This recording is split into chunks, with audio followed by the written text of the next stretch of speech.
Nigga, I'm watching Alex Wright. He's doing the shit. Hey, yo, Alex Wright, my nigga. Yeah, Alex Wright used to be getting busy, bro. I fuck with Alex Wright. A wrestling technician. Niggas getting freaky.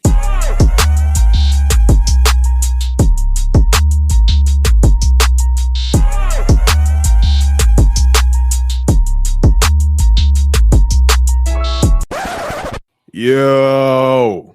Yes, sir. Yes, sir. Yes, sir. What's good? It is Midcarders and Catering Podcast, episode 20 motherfucking 2, baby. Yeah, man. We here, man. Yeah, man. Yeah, man. Red hot. Hey, listen. So Ant did not get a voice change. You feel me? He did not. He's not here. He's not here right now. He's not here. So I brought in one of the homies. You feel me? Like, so y'all been hearing like Show Your Work Network a lot on the pod as of recently. That's because it's the union. You feel me? Like it's the union. Like the big U's. You understand? If you ain't here, you lost. You feel me? You got to get caught up. You got to catch up on these good vibes we got going on here. So I brought in another one of the homies from Show Your Work Network. My dog, my guy, Big Winston. Winston's in the house, ladies and gentlemen. Let's go.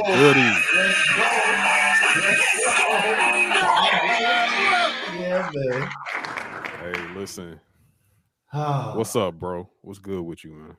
Oh man, everything's good. Everything's lovely. This is my first official wrestling podcast debut. Like I've been in wrestling conversations on quite a few podcasts, but this is very exciting. And where else would I do it at? Besides the MIC, the MKU, the SYW. Hey, listen, man. Bro. Hey, dog, you spitting right now. You spitting, man. Hey, my man is spitting. So we got the homie Winston.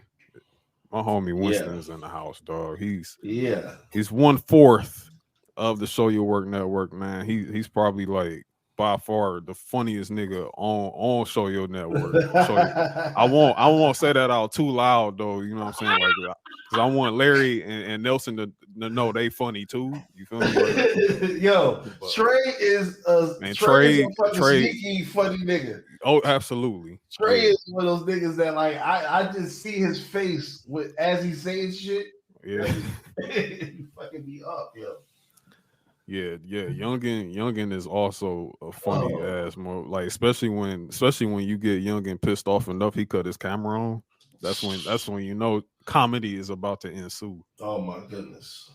Speaking of which, shout out to y'all, man, because last night, as a matter of fact, as the recording of this podcast, last night I had the pleasure of joining the bros as a representative of the Midwest by way of Detroit.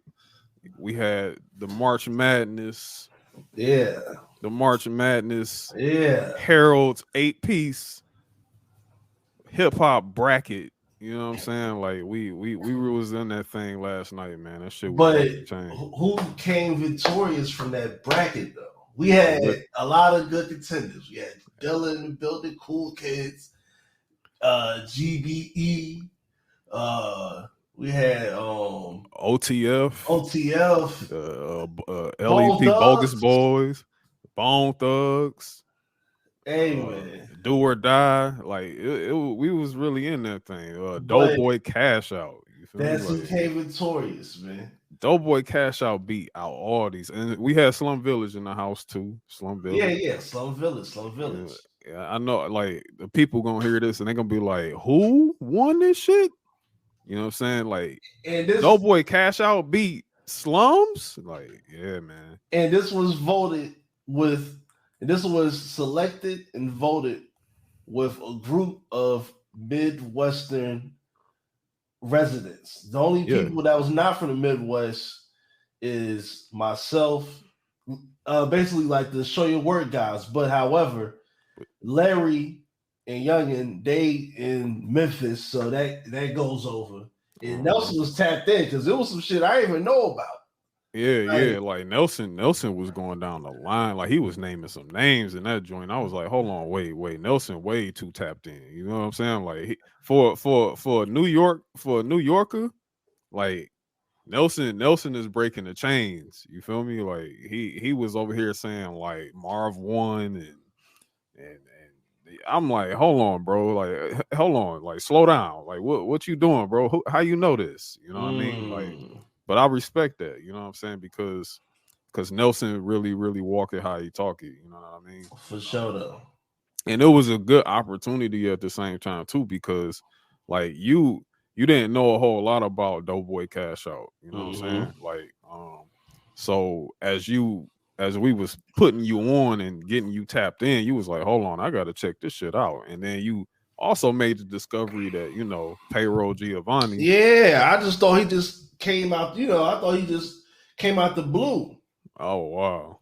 Nah, he started with his homies. That was all his young homies from way back when. They ganged up and started making magic together, bro. You know what I mean? And then of course, Payroll ended up going, they never really broke up. Like they all still very, very tight. You know what I mean? Yeah. Just Payroll, one of them just Payroll just leveled up a little bit, and he got linked up with Cardo Got Wings, and them motherfuckers created crazy magic. Yeah. So let me ask you this, because I've listened to they Spotify. I just went down to, you know what I mean? Okay. They got they got some shit that I be like, what y'all saying, like they are the blueprint for what is going on now. For sure. I definitely heard it. Okay. Even the stuff that was more dated to like 2015, 16, 17, it was still like, okay, this could have been all right in like 2020. Absolutely. That shit aged really well. Let me ask you this, and this is the only music question I'm gonna ask outside of wrestling. No, let's say someone does the flip to one of their records. Like, do that person have to be in Detroit, or just based, like, how do you feel about somebody do damn, what's the main shit? Fuck. Like a dog hose, or in this bitch, or some shit like that. Or like the Mob. That's the one. The Mob, like if they flip the Mob, or if they the Mob. Listen, man, they gonna have to play. They gonna have to pay to play, bro. Or Mob Life, like far as Mob Life, because like that hook is crazy. So you can really, like, you can fucking flip it, or just speed it up. Yeah. Look, hey man, they gonna be paying They gonna be paying mad residuals. They gonna be paying mad residuals, like especially on some outside shit. But like residuals, mad residuals. You feel me? Like on some outside shit, because it's like I don't really see it happening like on some outside shit. Like I only think the people that would only get the passes if you like tapped into the city and like. You know what I'm saying? Like maybe one of them your OG or some shit like that. Yeah. Cause I was like, damn, these looks is crazy. You got the one, you got the nigga that sound like Boosie. Like it was all different types of niggas. Like, So you more than likely, you said the one that sound like Boosie, you probably talking about Marquise. Yeah, but I mean, it's just that like just vocally he sounds like him. Like far as like he not biting his shit. He just sound like.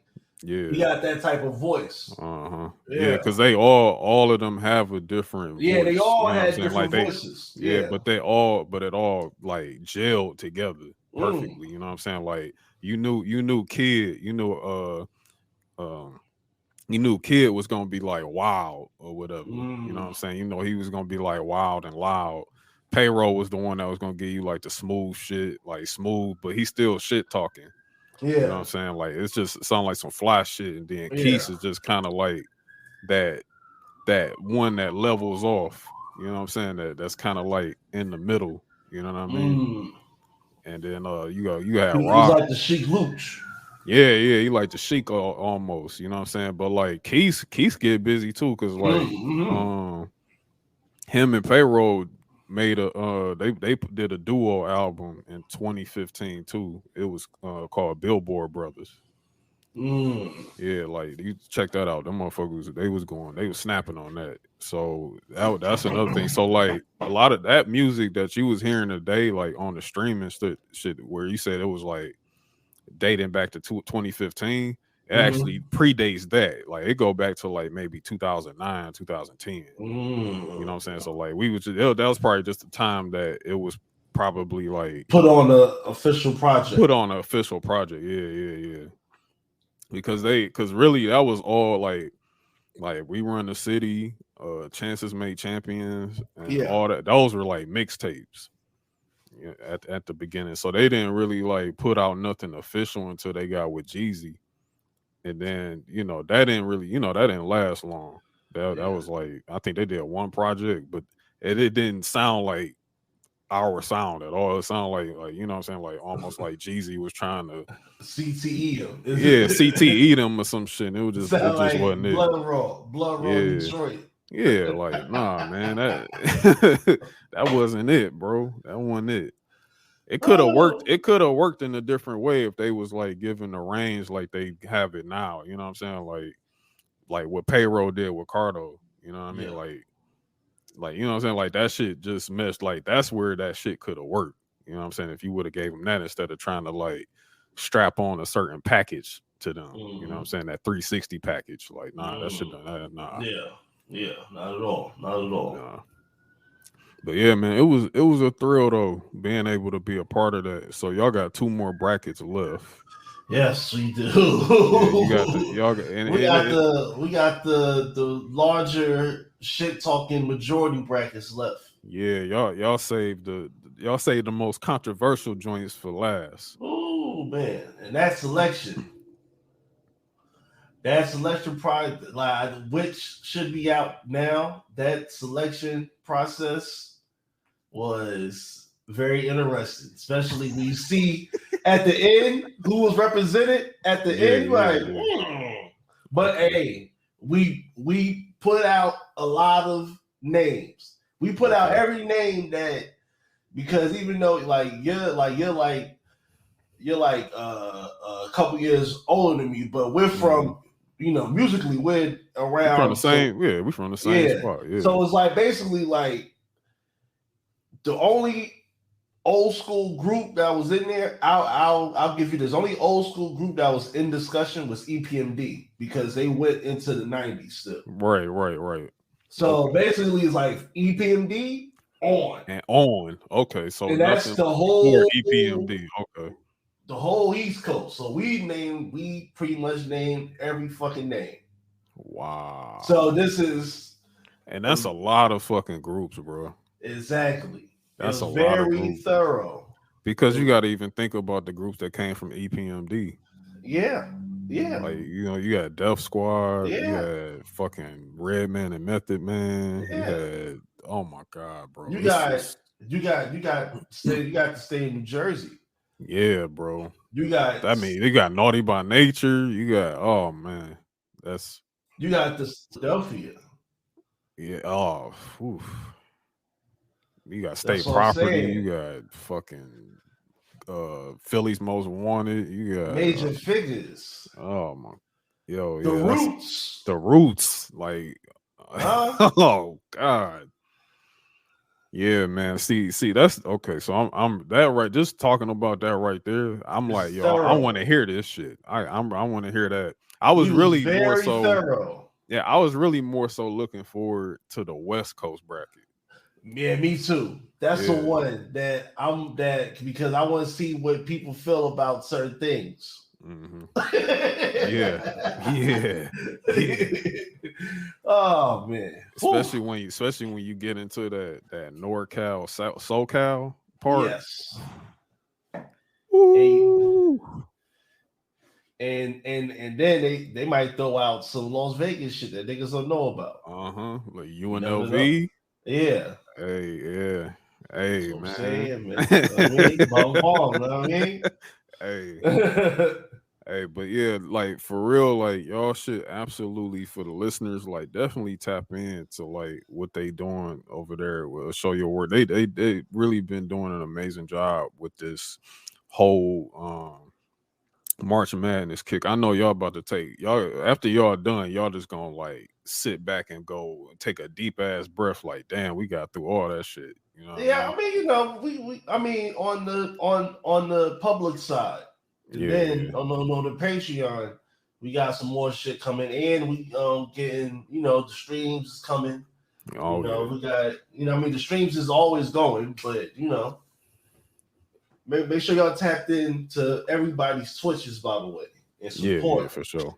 If you Yeah, have plug. an Amazon account, you can subscribe for a month for free. So, you know what I mean? Yeah, use that Prime subscription for the free Yes. 99 and then reuse it again. And then for the Yes. free 99 and reuse it again. Like it's always there. You can always use your Prime subs, bro. You know what I'm saying? Yes.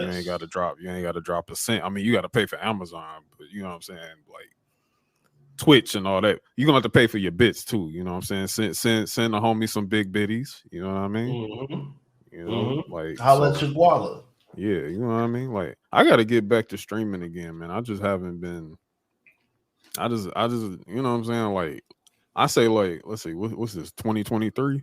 I don't even Yeah. think I streamed this year yet so far. I mean, we were 3 months in. Yeah. Uh yeah, I kind of like just tapped the fuck out. I was like, bro, like I don't want to, especially when we started, like when the podcast was like really off the chain, like that's where all my focus went to. I was like, yo, I'm just gonna be on Mm. potting, you know what I mean? Mm. But I mean, I can come back gradually. I just gotta like really set some time for that shit. But you be doing shooters and shit. Me, I just get Yeah, on because I just want to just get good at some shit. Like here's my thing is I want to get nice at Street Fighter one more time in my life.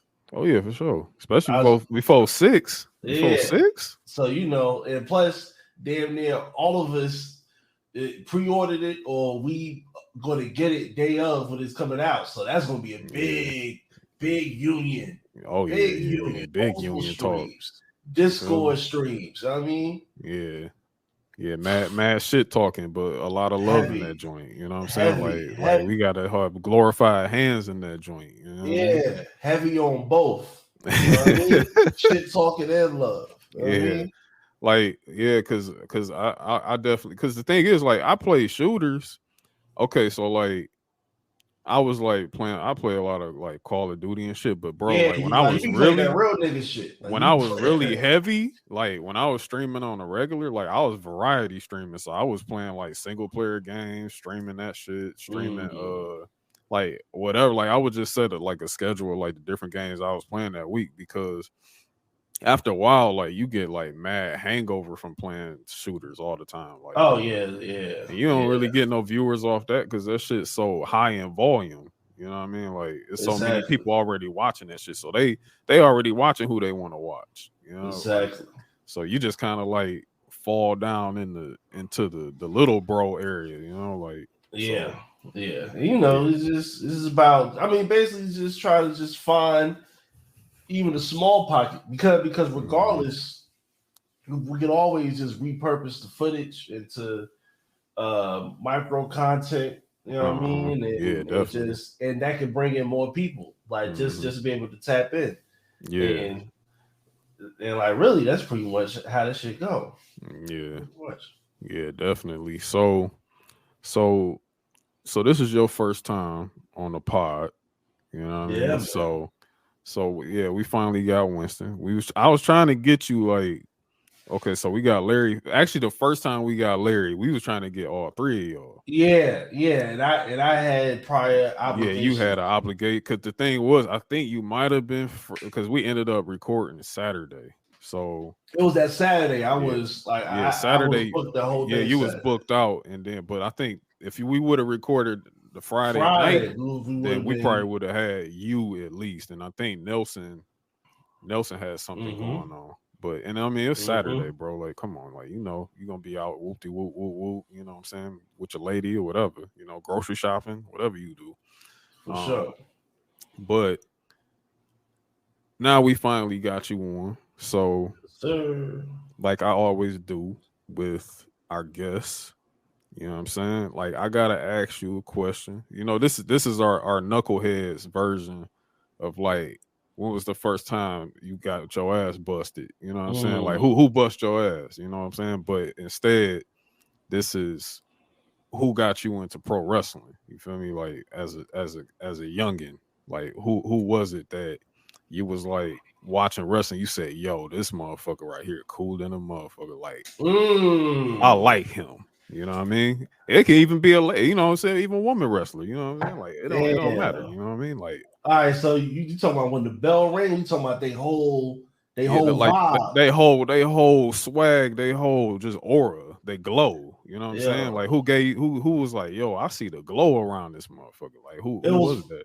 It was probably, I give you one and number two. It was Booker T and it was Conan.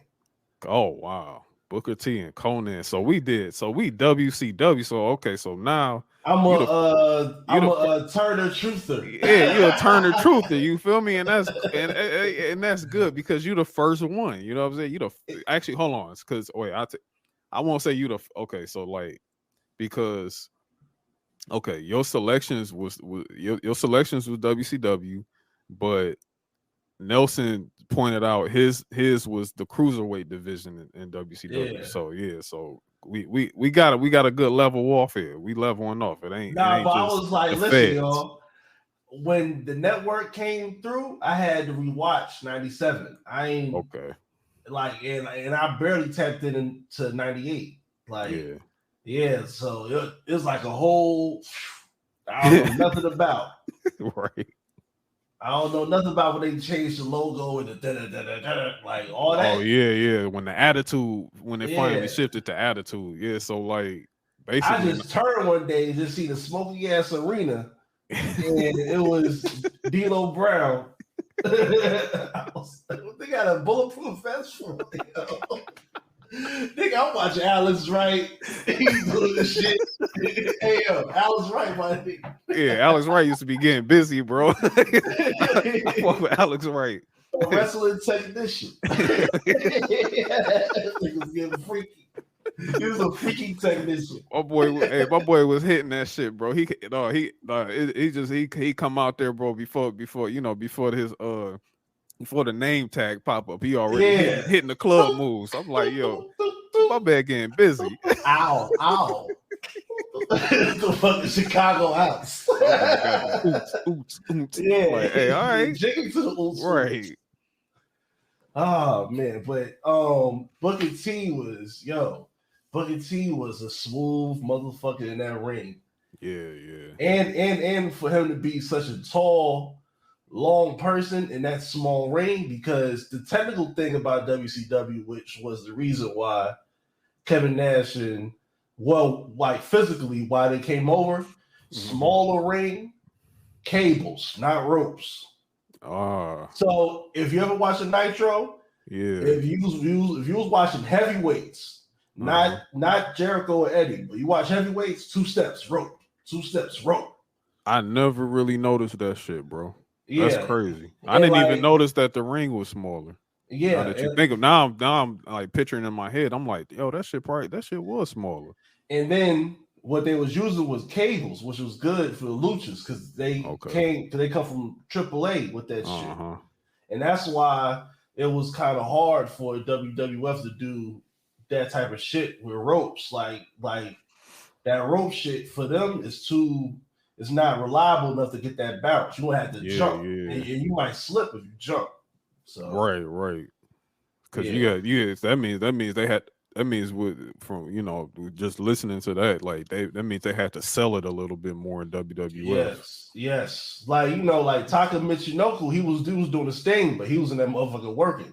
He was working hard in Psychosis. Like Psychosis used to be floating. Yeah. Because it was easy. All you gotta do is make yourself look long. Mm-hmm. That's all.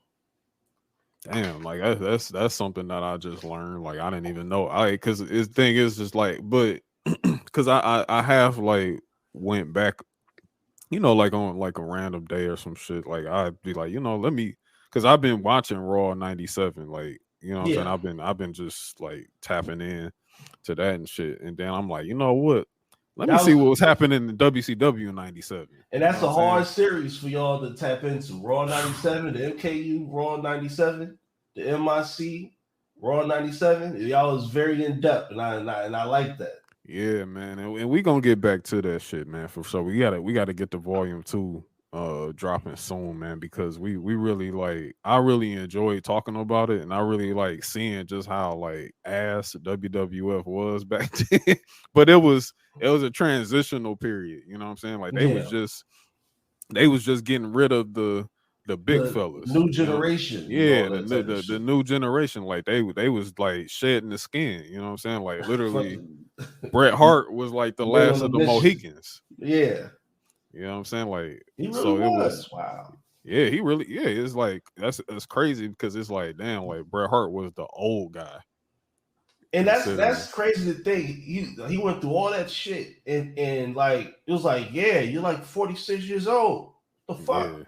Like, if you really want to, like, Vince probably like, dog, you are 46 years old. Ain't that much I can do with you. It's stuff fucking retire you, dog. Like you can't do this forever. It's like, I gotta retire you, and then it's like, you're not even like, I mean, he was like that in betweener, you know what I'm saying? Like, he wasn't a big guy, but he was small. He was able to move small at the same time. And it's like, Vince loved his big guys and shit, but at that time, you kind of saw that Vince kind of didn't have no choice but to show love to the small guys. Mm-hmm. Shawn Michaels was over like Rover, even though he was going through his shit. Triple H wasn't a super. This is Triple H before he got, before the game. You know what I'm saying? Like, and that Balco shit too. Yeah. So like Vince could put the Kai Diesel niggas in there. Like Kevin Nash was working out, and he was also just tall. So he was like, yeah, I'm gonna fuck with you because you fit the bill. Yeah, exactly. Like he kind of, so it's like, damn, I actually got to use these smaller cats right now. So it is like, it just is what it is. You know what I mean? Like, I just can't. Like, this is where I gotta shift it. So, and even like, I need you to drop that belt. You know what I mean? Yeah, because it was only like two big dudes. It was Kevin Nash, it was Diesel, and it was like Sid Vicious when he was there. Yeah. When he wasn't at WCW. And because like Sid Vicious was just like a country strong motherfucker. He was like 6'6", but he was just he's a Georgia boy. Yeah, and that motherfucker ain't hit. That motherfucker needed to hit goddamn, that motherfucker wasn't hit no leg presses at all. Like, man, as you can see what happened later on down the line. WCW 2000, that was a different year. That was a year where I was like, yo, they ain't gonna make it. They ain't gonna make it. Yeah, it was all bad. Like, you know what I'm saying? That man, ugh, it's just real nasty. Real nasty. Yeah. But real nasty work. But y'all was thinking about doing WCW 2000. I say it will be more entertaining and compelling if y'all do WCW 99. I mean, Ant says he wants to do WCW 99. And I was like, yeah, I'm like, sure, like whatever, like I'm not against it, but I'm like I would have him like take the lead on that shit, because I'm like, hey bro, like I wasn't. I mean, I'll go get tapped in, you know what I'm saying? Like, but it's like if you want to look at something basically like money wise and hype, it's at its most popular, but there's a lot of problems going on, and on top of that, and this is just the business part, and you talk about the wrestling side where the guys that you had in 96 to now, like, it's time for them to go, but WWF, they have like a monopoly on getting good proper heavyweights, because so is that drama going on, so they try new shit. Like, you see the flipping games of Bret Hart and Goldberg. You see the rise of Booker T. You see the rise of Scott Steiner and Buff Bagwell. Trick Williams. the best thing you could do is learn what Buff Bagwell did, but not what he been doing. Because Buff Bagwell was going crazy. Buff Bagwell was going crazy. But when he did in the ring, Buff the stuff, like I can see Trick Williams, if he get that role right, he'll be good to go. But yeah. And see, that's the stuff. Okay, so like that right there was the stuff I missed when it came like with WC. So it's like I saw, and you see Ray you see Babyface Ray back when like I saw a little bit of Babyface. Yeah, No Mask Ray. I saw a little bit of No Mask Ray. Tori Wilson. Yeah. Good hashtag good woman. I saw a little bit of him. I was seeing Goldberg. Like Goldberg was basically like at his. It was like peak Goldberg at that time. Yeah. This before he lost it, before he jobbed out to Kevin Nash, and before the finger poke of doom. Well, you talking about 99? Yeah. Well, 98 Starrcade. That's when. That's when the finger poke happened. No, that's when Goldberg got zapped. Oh, that's when Goldberg got okay. So he got zapped. Okay, so yeah. I missed Scott Steiner's run. I missed Booker T solo. Like when I was watching, that's when he was still with Steve, with his brother. Harlem man, so that means you ain't never seen him do the Harlem Hangover? I saw the Harlem I saw him do the Harlem Hangover, but I didn't see solo Booker T. I legit didn't see solo Booker T until he was in the E. Yo, solo Booker T, you gonna be like, this is the greatest black wrestler I've ever seen in my life. He is what they talk about what Zion needs to be. Yeah, that's Booker T. That was Booker T. He flying in the air. He doing the Stinger Splash. He's big. He's doing leapfrogs over you. He doing leapfrog, come off the rope, dive under you, come off the rope, leapfrog and get like Booker T was in his bag. Yeah, and see, that was young Booker. You know what I'm saying? Like Booker was still like when he got to WWE, what was that, 2001? Yeah, like 2001. He was still in really great shape, but he wasn't moving like that. Yeah. He got a lot bigger, but by then he got that's when he had that bulk. That's when Vince was like, "Yeah, I need some more meat on that. Need some more meat on that, pal. Need some more meat on that, pal. You coming over here, pal?" He was like, yeah, Booker probably like, man, look at Dwayne. Like, what you talking about? I need more meat on me. Like you know what I'm saying? Like the Rock was Rock was, of course, he like 6'5", but he wasn't no big dude in that time period. You know what I'm saying? Like that's when Rock was kind of lean. But the Rock looks better now than he's ever looked. To me, Like over the past 5 years. So like, I'm pretty sure The Rock will be like, I want to see if I can get this body in the ring at least one time. Niggas gotta see this. Yeah, if he can do it one more time, like saying like if he want to pull up to Philly next year, yeah, I mean, hey, I won't say because even when he came back, you know what I'm saying. Well, when he, I say after he did Furious 5. No, I'm sorry, Fast 5. Yeah. After he did Fast 5, he came on that Hobbs shit. I was like, yo, this motherfucker in shape, bro. Like that motherfucker. He had sleeveless Under Armour. Yeah. Like, that motherfucker was going crazy. You know what I mean? Like, but yeah, if he want to run, you know what I'm saying? Look, I don't know, what he about 55 now?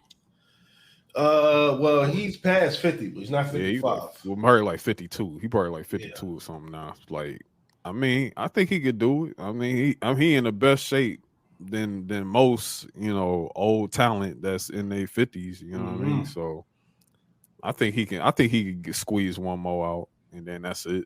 Exactly. Hey, I can see it. Yeah. Like, but yeah, I missed that. Like, because literally I didn't like the Scott Steiner shit. Like, I literally didn't see like how much that motherfucker was fooling until I looked it up on YouTube. You know what I'm saying? Like, that's what I'm saying, the Steiner math and all this. I say, yo, listen, Scott Steiner was wilding, bro.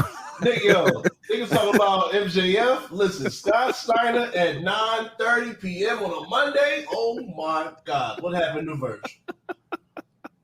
He talking wild shit. Give me the fucking mic. I mean, dropping at like the hot mics was crazy. I said, yo, this motherfucking Scott Steiner was tripping.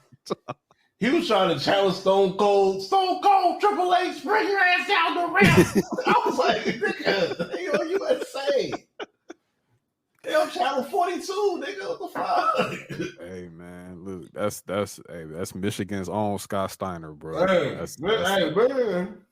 Hey, listen, we gave some legends, bro. We gave y'all Kevin Nash, we gave y'all Scott Steiner, bro. Like, we gave y'all Rhino. You know what I'm saying? Like, so at what point did you remember first seeing Scott Steiner? I remember. Oh, back in the NWO, the NW when he first became Big Papa Pump. Oh, so you never seen the Steiner brothers? No, I didn't see the Steiner brothers. Oh man, I didn't see them like together until like look at something on YouTube. Like before, like the first time I saw Scott was he was Big Papa Pump. Man, the Steiner with the Superman tag. Yeah.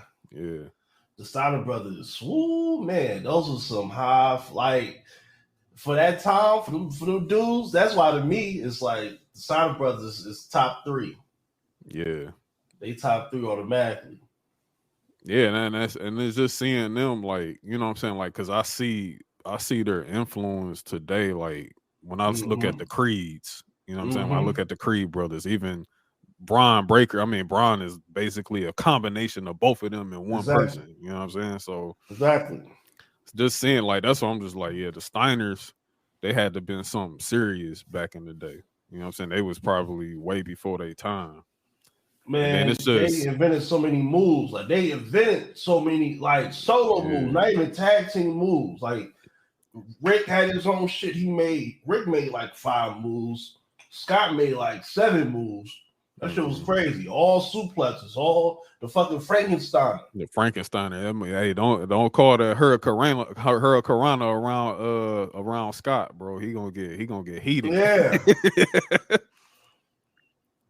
After Frankensteiner. He says the Frankenstein. Don't call it a fucking Hurricanrana. That's how Hurricanrana.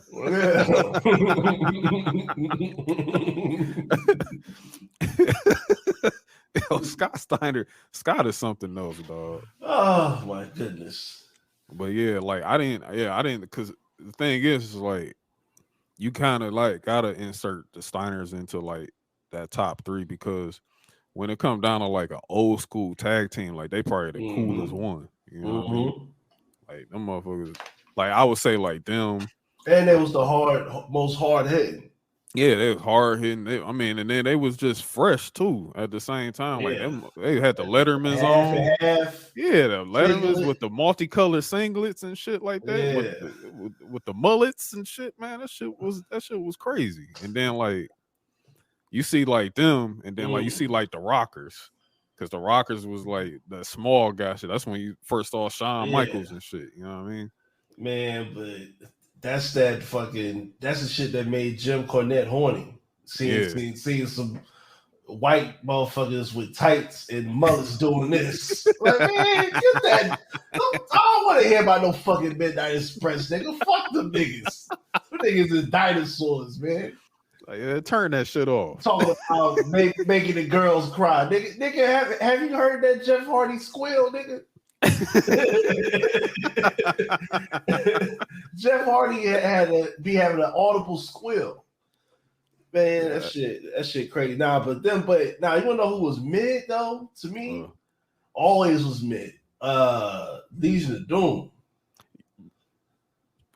My nigga, I am so glad you said this. I don't know if you was paying attention to like, because I was not too long ago, I was tweeting because I was watching, you know what I'm saying? Like I'm saying, you watch Raw 97, it's a lot of Legion of Doom in this shit. You know yes. I'm just sitting there, I'm just like, bro, these niggas are so whack, bro.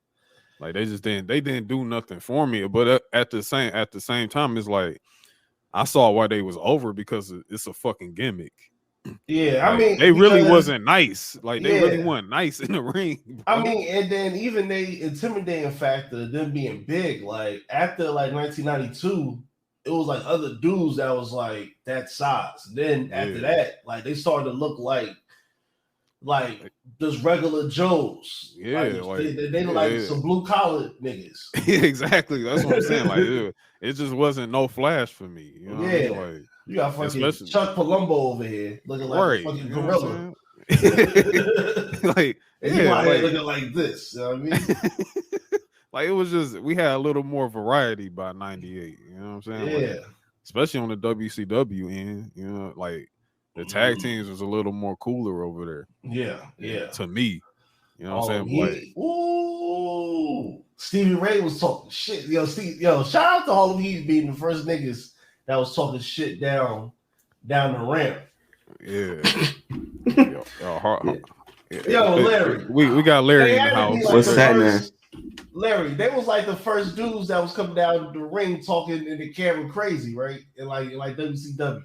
Oh yeah, Harlem Heat, rest in peace. Sensational Sherry, hell yeah, that's coming down the ring talking that shit, boy. Yeah. Nah, but I seen War Games, I seen regular Nitros, I seen Starcade and Thunder. Like they used to be, you know what I mean? Like it was easy to get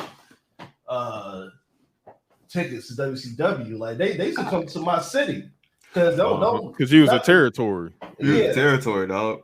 They used to come to Winston Salem. They're like, live from Lawrence Joe Coliseum. And with the exception of was it 92, those are all Flair years. So you definitely wasn't missing out on WCW back then. That's what I'm saying, yo. Listen. So was you saying? So you saw War Games? Did you see World War III? I think 97. That was I think 97 was the 3-ring shit. I think so. Yeah. Because I do remember seeing that 3-ring shit at Lawrence Joel at one point.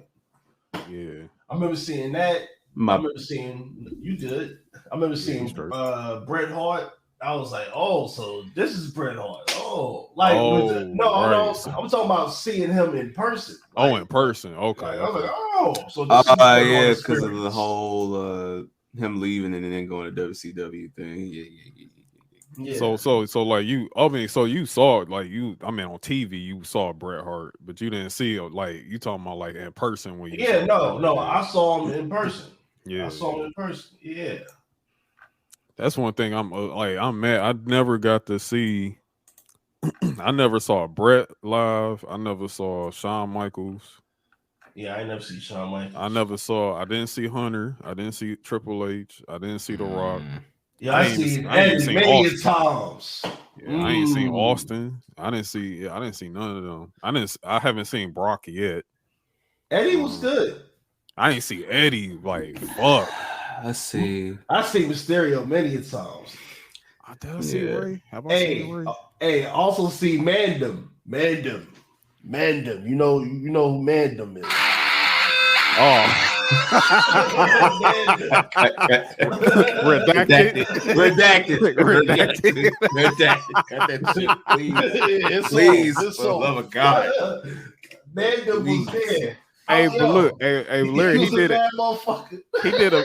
He did a better job than Nelson last week. Nelson literally said the name. I had to censor that shit. Hell no.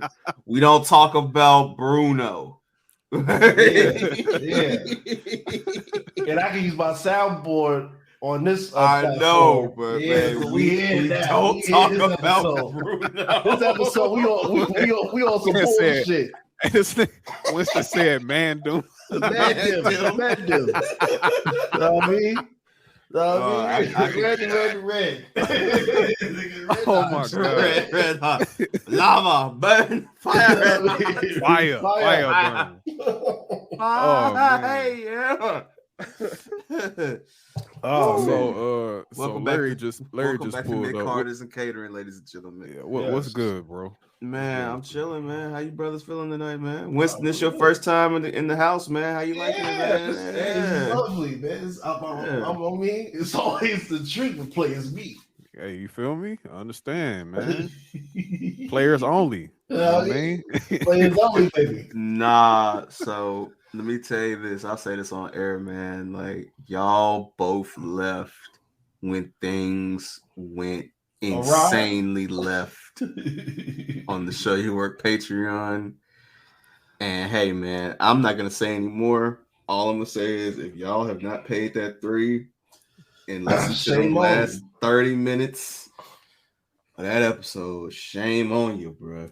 See, I thought it ended. I was like, all right, I'm about to go to bed. Well, all I'm gonna say is somebody made a striking revelation. Oh man, okay, all right. Color money off air. Okay, write that down. Off air, color money off air. I got you. It's all timer. Last night's episode was an all timer. Absolutely. I was going back and editing shit last night, and Brad, like, I don't know if you. Well, I don't want to.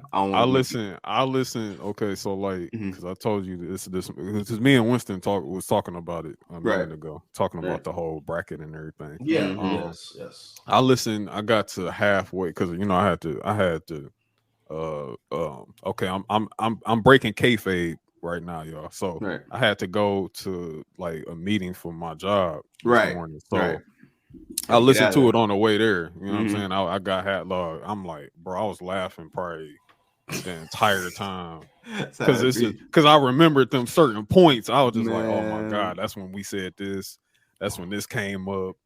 Like that's when this happened. So Winston, I've been in the vortex. Did Nelson share our playlist that we made for this past episode yesterday?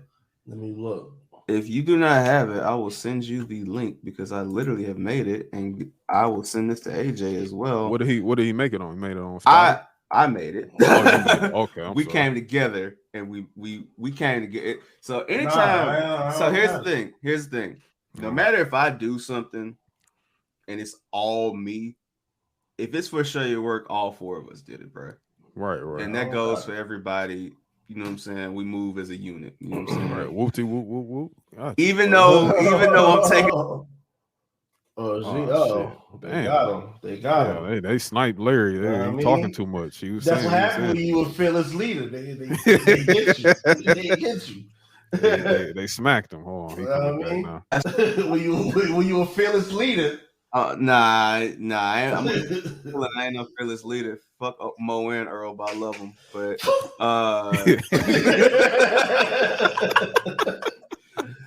fuck out of here. But yeah, here's the playlist right here. Now, AJ, as I sent you that link, if you want to open that another tab, I want you to check that list to see if that's a valid playlist that was made. But yeah, man, my favorite part last night was Winston really learning about Doughboy's Cash Out. Hey, man. Oh, this list, bro. This list looks solid. What you mean? What you mean? I just had to make sure, bro. I had to make sure, man. Hey, drop that link in the DMs, bro. I got you. Drop that shit in the DMs. You got it right there. That shit, right there, Bucko. That's the yams with the uh-huhs. The zoom wham wham. Zoom wham whams right there.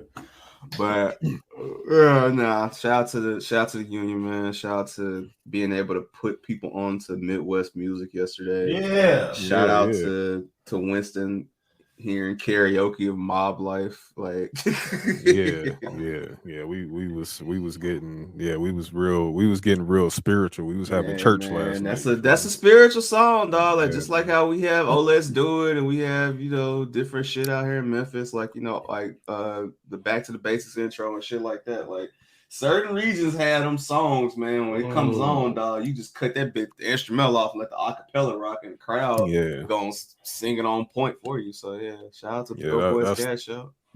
Yeah, Mob Life is Detroit's dreams and nightmares. You feel me? Like, damn, I ain't gonna lie. Mob Life is cold, but dog, Winston, you gotta bump this shit because my nigga. I'm gonna see if I can do a good impersonation of this. I'm gonna probably fuck this up, but nigga, Doughboy's Cash Out there fell off, bro. Bitch, I never fell off. Oh, you talking about Doughboy Clay? You talking about Clay? Dog. The singer. You talking about the singer? Dog, that shit. Let me tell you something, dog. Yeah, listen. Yeah, you can't. That hey, bro, that is literally the Detroit version of I stay flossing and that candy paint. For sure. Bro, it's the 25 lighters on the dresser. That's the Detroit Fat Pat right there, bro. Yeah, oh yeah, for sure. Like, Doughboy Clay. Hey, look, you're not gonna get through. You're not gonna get through a song with Clay on there without laughing, bro. I'm sorry. You're not gonna do it. If you ever heard that, or if you ever heard "Boss the Fuck Up," bro, like that shit is gonna make you go outside and sell dope, bro. Like I'm about to tap in. Nah, that's the thing that made me laugh. I'm like, yo, Winston gonna come back next week, and this nigga's finna have on some buffs. Cuban link. He gonna be buffed up. He gonna have a Hutch Cuban link. Oh, I'm gonna see this motherfucker on IG. And I'm about to check in when I get to Detroit, yo. I'm about to check in with AJ. Hold, protect me. I'm like, tricking off. Son, look, my son gonna be on IG at a video shoot with the prop money and shit with the money just. You know what I'm saying? Going crazy. Going fan, folk. I'm like, yo, this man, I checked his reaction. I said, yo, this nigga really finna fuck with this dope boy cash out shit. This is it's easy. Ignorant energy that he was missing that he needed in his life. I was like, oh, this shit all right. Yeah. I am more than happy. I am more than happy to supply. Hey, feel me? Like, I'm more than happy to supply. To put on, like, because that's that good music right there. That's that real music. That's real cinema right there. You feel me? Yeah, y'all had a great episode, man. I can say this unbiased and being real. Like, yeah, it's just as good, damn near better than South episode, if you ask me. So, East Coast niggas, y'all better bring this shit. Right. And I think they will. East and the West is probably gonna go crazy. You know what I'm saying? Like I'm really looking forward to those two. And I was telling that to Winston before, when we were doing intros and whatnot. For sure. Like I was, he was talking about the selection of the East, and he was, he told me, he said, yo, it's nothing before EPMD. And I said, yo, that's nasty. Nah, I ain't gonna lie. So for everybody that's listening to this, if you're on the Patreon right now, you can go and watch the video and audio of the selection process. The video will remain exclusive to Patreon. If you wait Sunday night at about 10 o'clock Eastern PM. Yeah, night. I make sure I said night. Yeah. 10 p.m. Eastern. That's when the selection audio will drop, and you can hear the 8 that we picked for that. And all I'm gonna say is, yes, I have the bracket already. And scary hours. Randomizer about to do some. AJ, tell people how the randomizer don't give a fuck about nobody. The randomizer don't give a fuck about nobody, bro.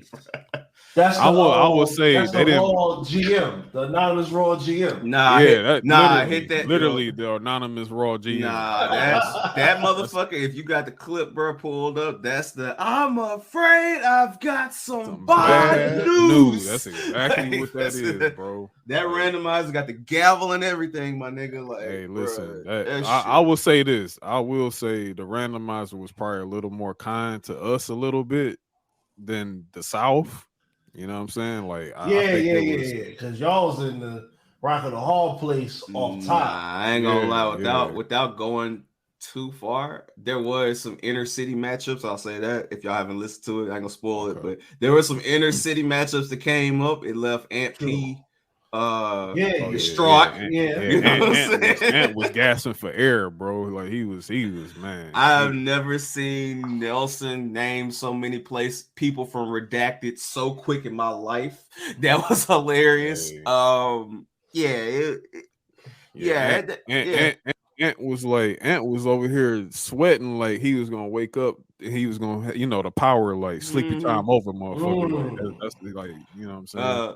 The cold thing about Nelson with this is that I'll say this: be outside. The randomizer, it kind of like the randomizer kind of came through like like Thanos and Infinity War on the first one. So last week, like fuck it, I'll do it myself. Like last week was more so of an end game. It's like I ain't got the stones, but I'm still here.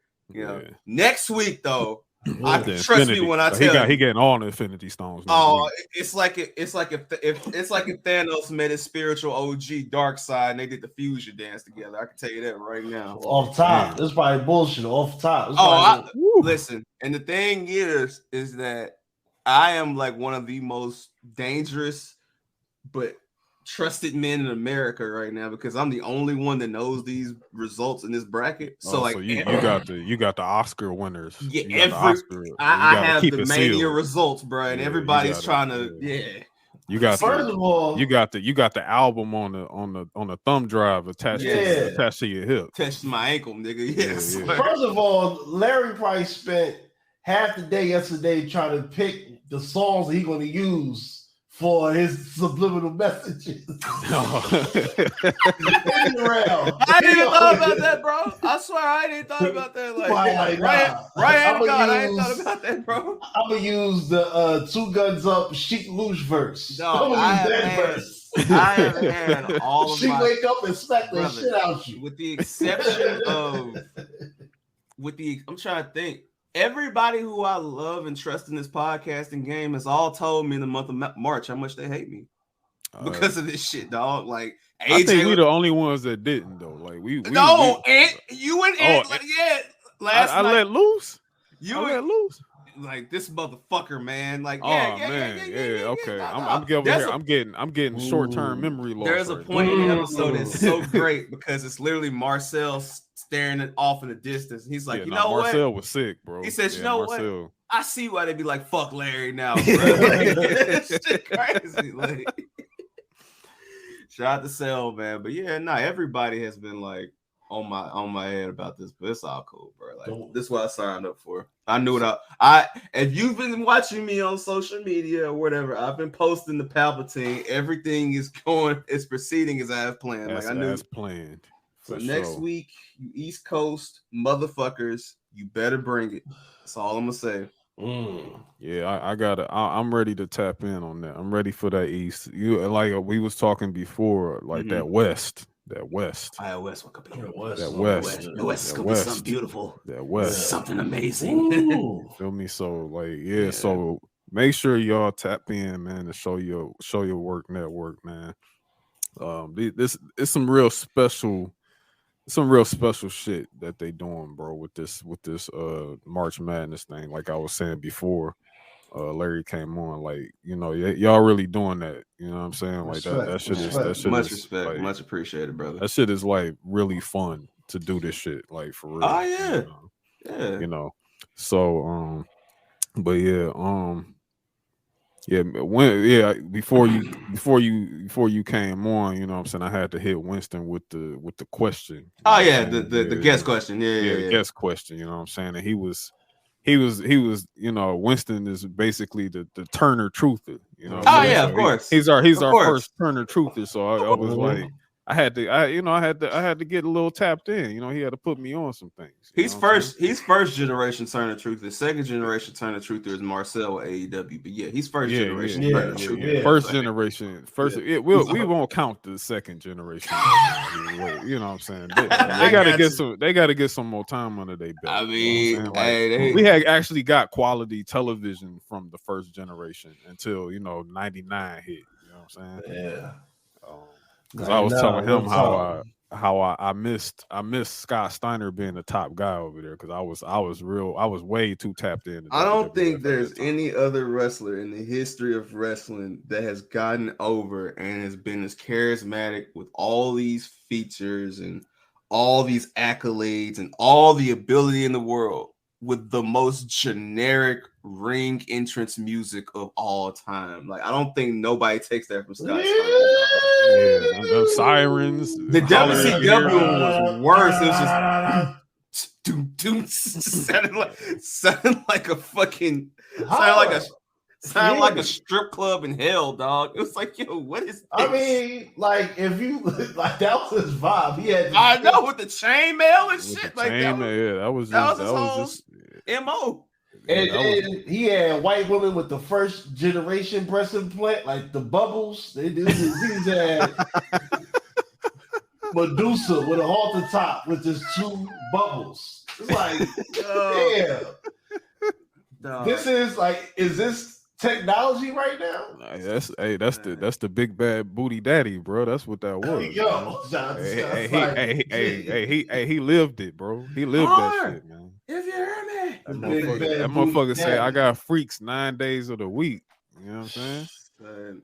I would like. I know he's like basically retired because of the surgeries he's had, and I know he's done like random 1-ups and stuff like that. Yeah, but man, I would love to see Scott get like that one run, not a long one, but like, you know, like how when they brought Lita back prior to this, and she got like that 1 month where she got that. Oh, you talking about when she had that match with Beth Phoenix? With Becky Lynch. I mean, with Becky Lynch. Just that one. Just give me a month. Let me appreciate Scott before he gets put down in 5 minutes. Like, and I think that'll be a fun matchup for some of the older guys, like Goldberg, for example. Like, just so you could just so this generation can see, like, yo, back then I know you was caring about The Rock, Stone Cold, Triple H.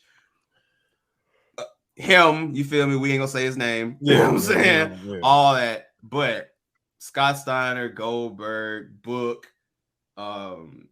rest in peace, Mr. Perfect, DDP. These were these guys, Mr. man. Perfect. That's another one. Some of these guys in WCW for that US Kirk Hennig. Kirk Hennig. Yeah, he was Kirk Hennig over there. Yeah, Kirk Hennig. Yeah, It's Kirk Hennig. All these guys, like, I was like, this motherfucker's good. This good. Hey, you gotta do it right, man. You gotta do the Coming to America. That boy's good. Yeah, that boy good. TBS on a Saturday evening. I got a plate full of Pizza Hut. This motherfucker nice. Motherfucker hitting fisherman suplex sandwiches out of nowhere. Like, goddamn, boy, you over there like a little 5-year-old, and you was, that boy's good. Like, yo, all right, so boom, that is my first critique of wrestling today. I told AJ I'm gonna drop critiques on things that people. My first critique is everybody got the same moves, yo.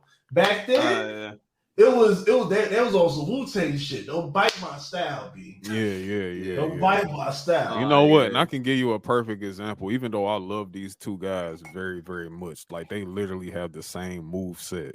Like Finn Balor and Seth Rollins have the same move set. But you know what? It's crazy. I give a little more to Seth because Seth does expound his a little deeper, but like literally, like they like one. There's like literally like wrestling move starter sets with these guys now. Yep. Yeah. It's like there's the Finn starter set, there's the Danielson starter set, there's the Rollins starter set. You've got your 2003 big man Batista starter set. You know what I'm saying? And if I had to round out number 5, it's probably gonna be for the super wild motherfucker. You've got like the Jeff Hardy starter set, dog. And it's like people take from that and it's just like they mix it in. But there's no like there's few and far between. Like sliders, like on some 2K shit. That's why when you, even though he's weird in his own personal life, but like that's why when you see a motherfucker like Timothy Thatcher, it's like, yes, this motherfucker just does backbreakers and submission holds. He's not doing the Danielson shit. You know what I'm saying? He's doing his own shit. Like too many of these indie guys. Like I'm gonna tell you, even though he don't get mentioned a lot because of where he is in WWE right now, it's the Roderick Strong starter pack. Roderick, because I mean, you think ROH, you think Roderick Strong. You feel me? Like Roderick Strong is like the first one that come to mind. You think Ring of Honor, like that's not Punk or not, him, Joe or some shit, Castagnoli or Tampa or anything. You know what I'm saying? Like Redragon, Colorado, fucking what's my man's name? Adam Cole and. Nah, hold up.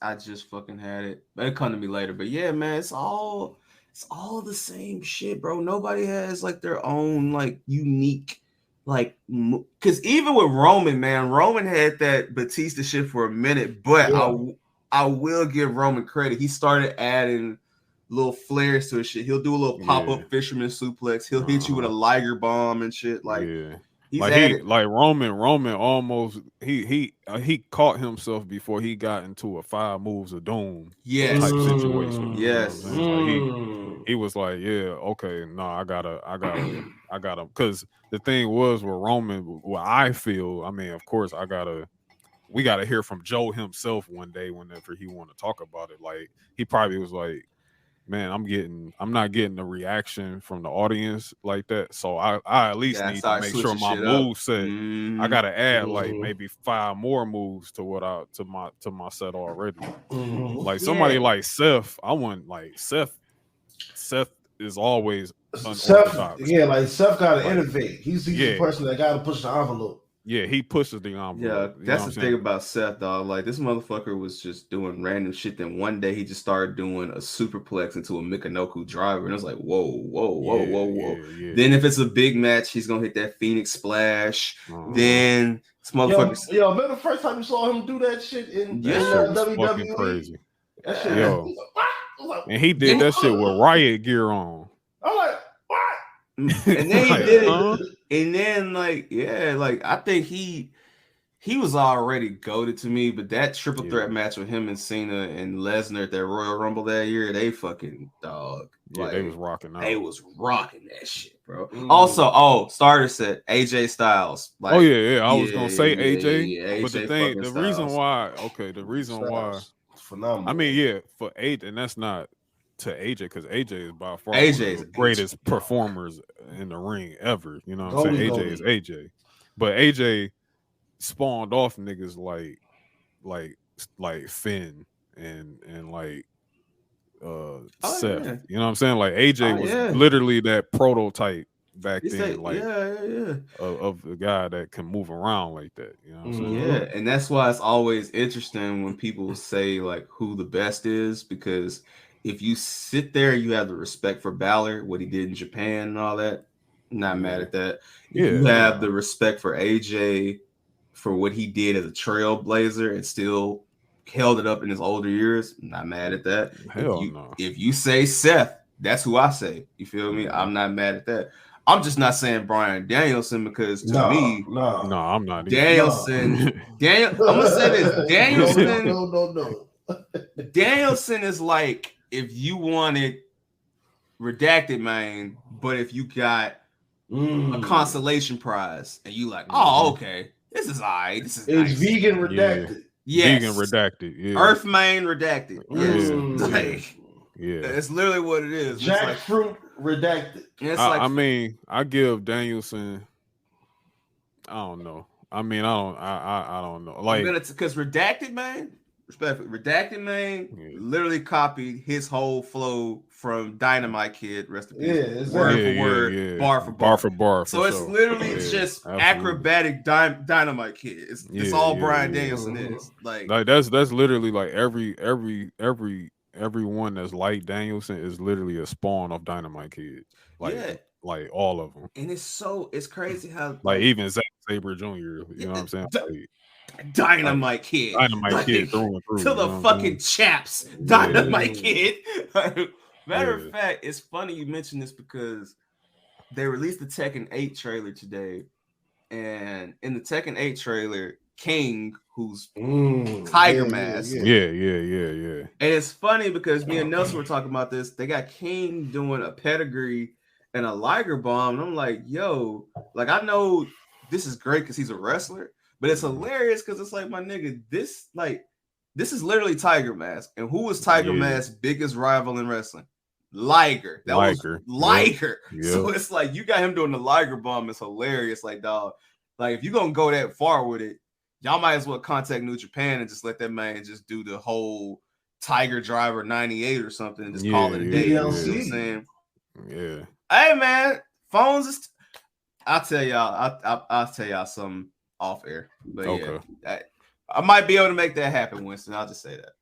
Yeah, because like you said, like, you know, you're reaching deep right there. You know what I mean? Yeah. Like that's just That goes you to show you like that impact. And like, you know, even going back to like when you were talking about Finn, like, you know, and what he did in New Japan, like that New Japan dojo ain't no joke, bro. That no dojo is not. Yeah, that dojo ain't no punk bitch, bro. You know what I'm saying? Like, going through that dojo is different, bro. Like that's why you gotta salute. Who's the last guy? I mean, honestly, that's why I'm so really interested to see where Jay White goes, man, because he's like the last of that dojo recently that's like gotten to this level, you know. And I know, didn't David Finlay come out that dojo too? Yeah, he did. Yeah, David Finlay came out the dojo. Kenny Omega. So it's gonna take David Finlay probably about a good 2-3 years, the same way it did, because when Jay White first popped up back in New Japan after his excursion, you know, it took him a couple years to get known and pass the Bullet Club stigma, especially that version of Bullet Club with the Bucks and Kenny and all them. So it's gonna take David Finlay a couple years, but I got faith in them. And that dojo is something else, man. Like, but they already slipping by putting them in Bullet Club, and I'm like, yo, like, don't. It was way too soon. It's too soon. They should have stretched that shit out some months. They should have waited like a couple months and had him in. Yo, I have a question for y'all. It's on some New Japan shit. Have y'all heard about some booking news? Talk to me. That Mercedes Moné, apparently she's doesn't have any New Japan bookings coming up. She's none. So I read that she's not on the schedule at all. They're doing something. They're doing another San Jose event in May, and I think they have her planned for that. And I think that and also Forbidden Doors after. In July. They just announced. They just announced Forbidden Door 2 the other day. So yeah, it's gonna be in Canada. Yeah, that's where I'm gonna say wrestled twice. He's only wrestled twice, and then the thing is, like, that's crazy. She only wrestled once. No, she did because you're right. Because she showed up at Wrestle Kingdom. She showed up twice. She only wrestled once. Yeah, she only wrestled, and then she beat Kari in San Jose. I'm gonna throw a grain of salt out here. I think they are trying to treat her pop-up appearances as literal pop-up appearances. So I don't think you're gonna know it until like literally like right then and there, like the week of type shit. Because if you think about it, her in New Japan debut was like the worst kept wrestling secret since the Cody Rhodes shit. It's like it's all noticed, but I don't know, man. I mean, here's the thing. It's a New Japan women's belt. And I'm gonna say this very carefully, but this is virtually new. It's new. That's the best way to say it. It's new. Yeah. So New Japan is having to find ways to incorporate women into their show more often than they would in the past. So because before they would just leave them all to Stardom. Right. So that's not a odd thing to me though. I mean, I don't think she's being hard to work with or difficult or anything like that. I just think she's getting her way right now. That's all it is. She getting her way, and then if she got to sit down till May, I'm telling you, ain't nobody happier than her because she ain't got to travel. It's gonna be in San Jose. Do what the fuck she wants, and it's gonna be in San Jose again. So it's like, and then like if she does Forbidden Doors, she only got to go to Canada. You know what I'm saying? Like that's the question, though. That's the question is if she doesn't do Forbidden Door. Oof. Yeah, I'll be throwing some question marks at that. I'll be. That's when I'll be like, okay, no dates, and you're not doing Forbidden Door. Okay, so what's really going on? Listen, that ain't gonna even be on her to me. That's gonna be on Snowman. You feel me? That's on him. That's on him and Gato. Honestly, but you know, the diamonds got flaws in them. Hey, bro. Hey, Mercedes said, I don't answer the Gato. I answer the Bushiroad directly. I go above. Hey, she does what Chelsea Green character on Raw does, bro. She go directly to the bosses. Like, look. She go upstairs. Yeah, fuck this little press conference shit y'all be doing after the matches. I ain't doing a scrum. I'm not doing no scrum. I have my own scrum. Like, yeah. That's wild. That is interesting though, because I noticed that too, Winston. Like earlier today, they were saying that she didn't have no New Japan dates, but now that Larry, said that kind of makes sense too, because it's kind of like they want to, at the same time of like elevating their women's division, they want to make a spectacle too, and they want to use her as a spectacle, which makes sense. I mean, that's done in the business all the time. She's literally the Brock of their shit. Like the same way they running with the Brock shit, they ran with the Brock shit rather. I just think that's how they have to run it with her, man. And I'm not mad at that, but I just want to also say, I know we're gonna get to AEW eventually, and I mean, honestly, I mean, we can run through it. That's what I know. We always run through it, but I'll just say, go ahead. I'll just say, after Wednesday, something really interesting happened on Wednesday too. By the way, while we talking, when we get to it, but I'm gonna speak specifically for Mercedes, dog. Mm-hmm. Tony Khan, like, you have one job and one job only. One job. I want y'all to repeat this with me. Everybody here on 3. One job. 1, 2, 3. One job. One job. One job. If Forbidden Door is not Mercedes Moné versus Jade Cargill, you have lost the one job that you have. I do not want to see for the love of money. Gotta get that money, man. You better call your daddy, man. This another kicker too. Tony. You better keep everybody fucking healthy until then.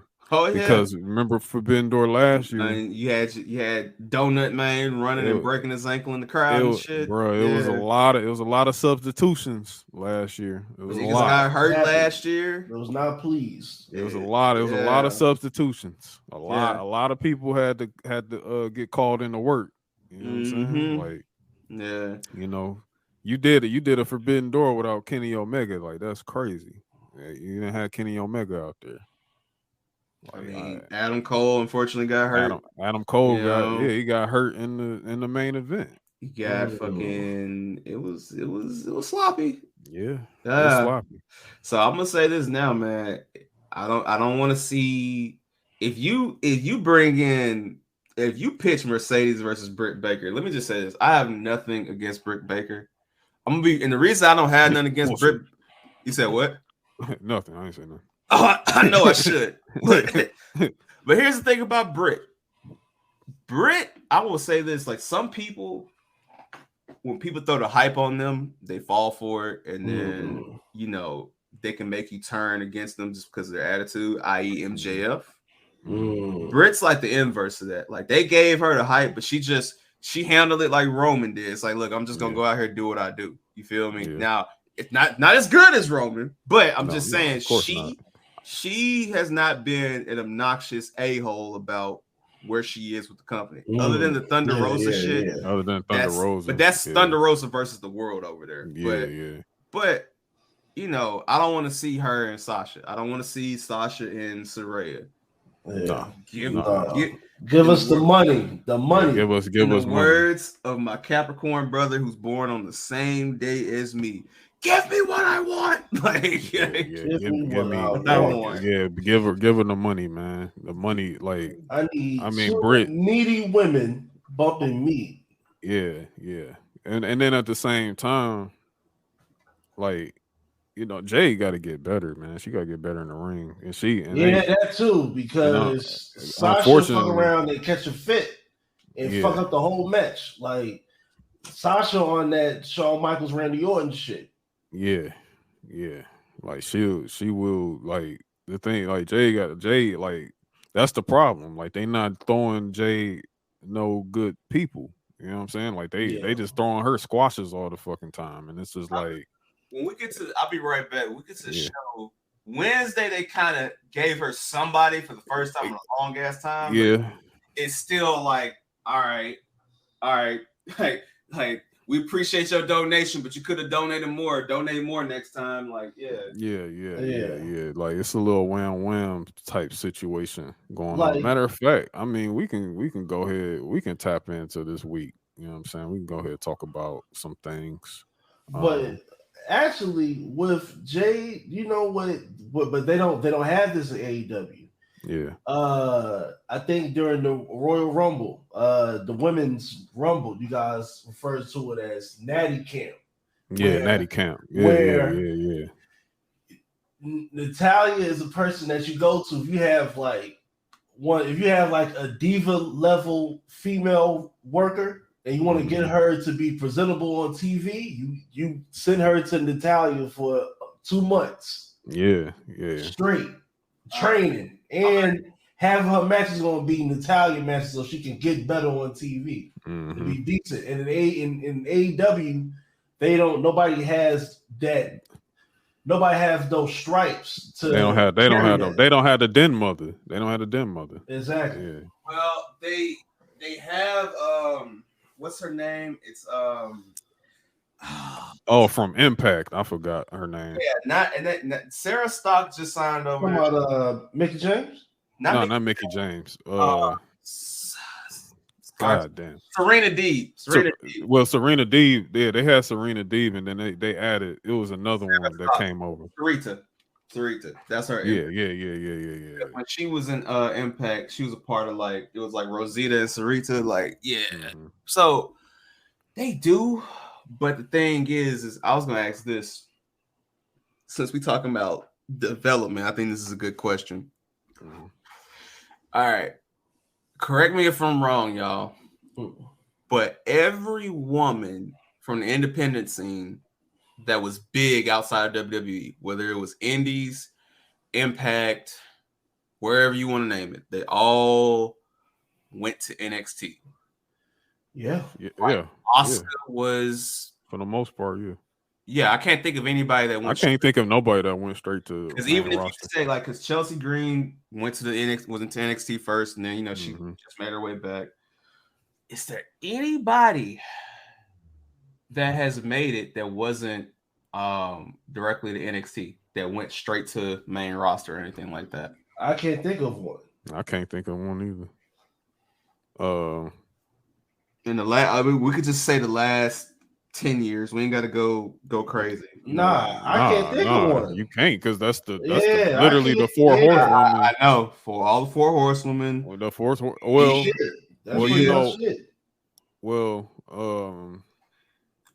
Roderick Strong's old lady. But she was a +1 to Ronda though. That's what I'm saying. But she never even made it to the main roster though. Yeah, she never made the main roster. So none of them made it, right? The only one that came in that made it without having to go to NXT was because Ronda was already a celebrity. So it's like Ronda don't count. You know all right. I'll put my camera on for this. Is Jade the first? They would have to do it right. No. I can I'll let Winston talk. Go ahead. Like I can kind of quick storyboard of how they can do it on TV and behind the scenes make it work. Like in terms of make sure she's practicing every fucking day. She's doing dark matches every fucking day until it's time. So basically, if it's a situation where Bianca turns, Bianca's still good.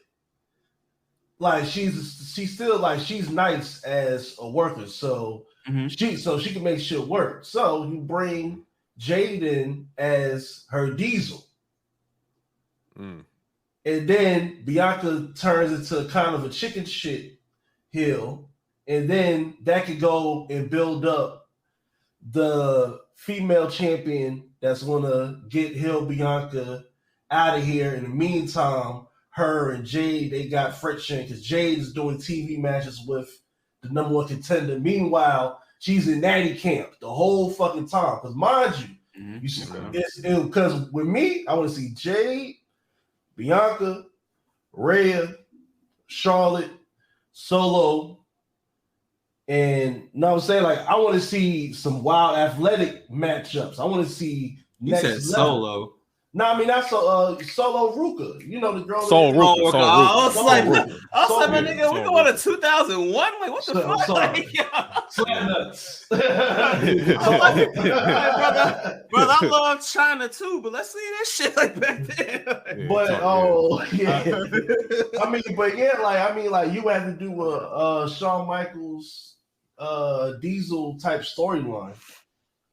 All right, I have a. But also, you can also add. You also can add JC Jane and Gigi to that conversation too. Now, I said like how you was just talking about if crystal ball type shit, right? Like if you turned Bianca and you gave her a Diesel, I kind of think they already got the Diesel already in the company right now, and that's Lash Legend. You know what I'm saying? Like, you know what I mean? Oh man. So like that's what I'm saying. Like you already kind of got. I would like to see her go to Houston with Booker T. I would like for her to learn from Booker T. Yeah, like, I think because she's doing level up a lot. You know what I'm saying? Like that's what she's doing. Been right hurt now. too. So like too. The thing about their division over there, they got so many injuries, but they still deep as fuck over there too with the NXT division. So she's hurt. That's the only reason why she ain't been on shit. But all right. Well, AJ, you was about to say no. I was gonna say like, but the thing you wouldn't have to worry about. I still think like if Jade, if she ever did jump over, like she still will have to go to NXT. The one thing that you wouldn't have to worry about though, which is something that another big reason why people, indie talents or whatever, they go to NXT is because they need to learn television.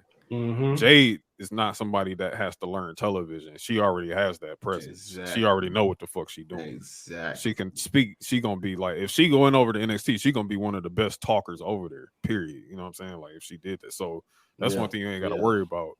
The thing you got to worry about is the work. Like she got to get up in the ring and she got to like get better. You know what I'm saying? Like she got to go crazy in the PC. Because you're not in there with a whole bunch of just 18 to 35 white men. You there, you got kids, you got little girls, you got old people, you got families, you got to wow and entertain. Mm-hmm. You know what I mean? Because Jade doesn't have 1 million followers on her IG. You go to IG right now, she don't have 1 million followers. That's fucking wild. Crazy. That's how crazy. You know Tony Khan ain't on Tony his is felling. job. Yeah, he fell in there. He fell in there hard. Yeah, he's on his job, my nigga.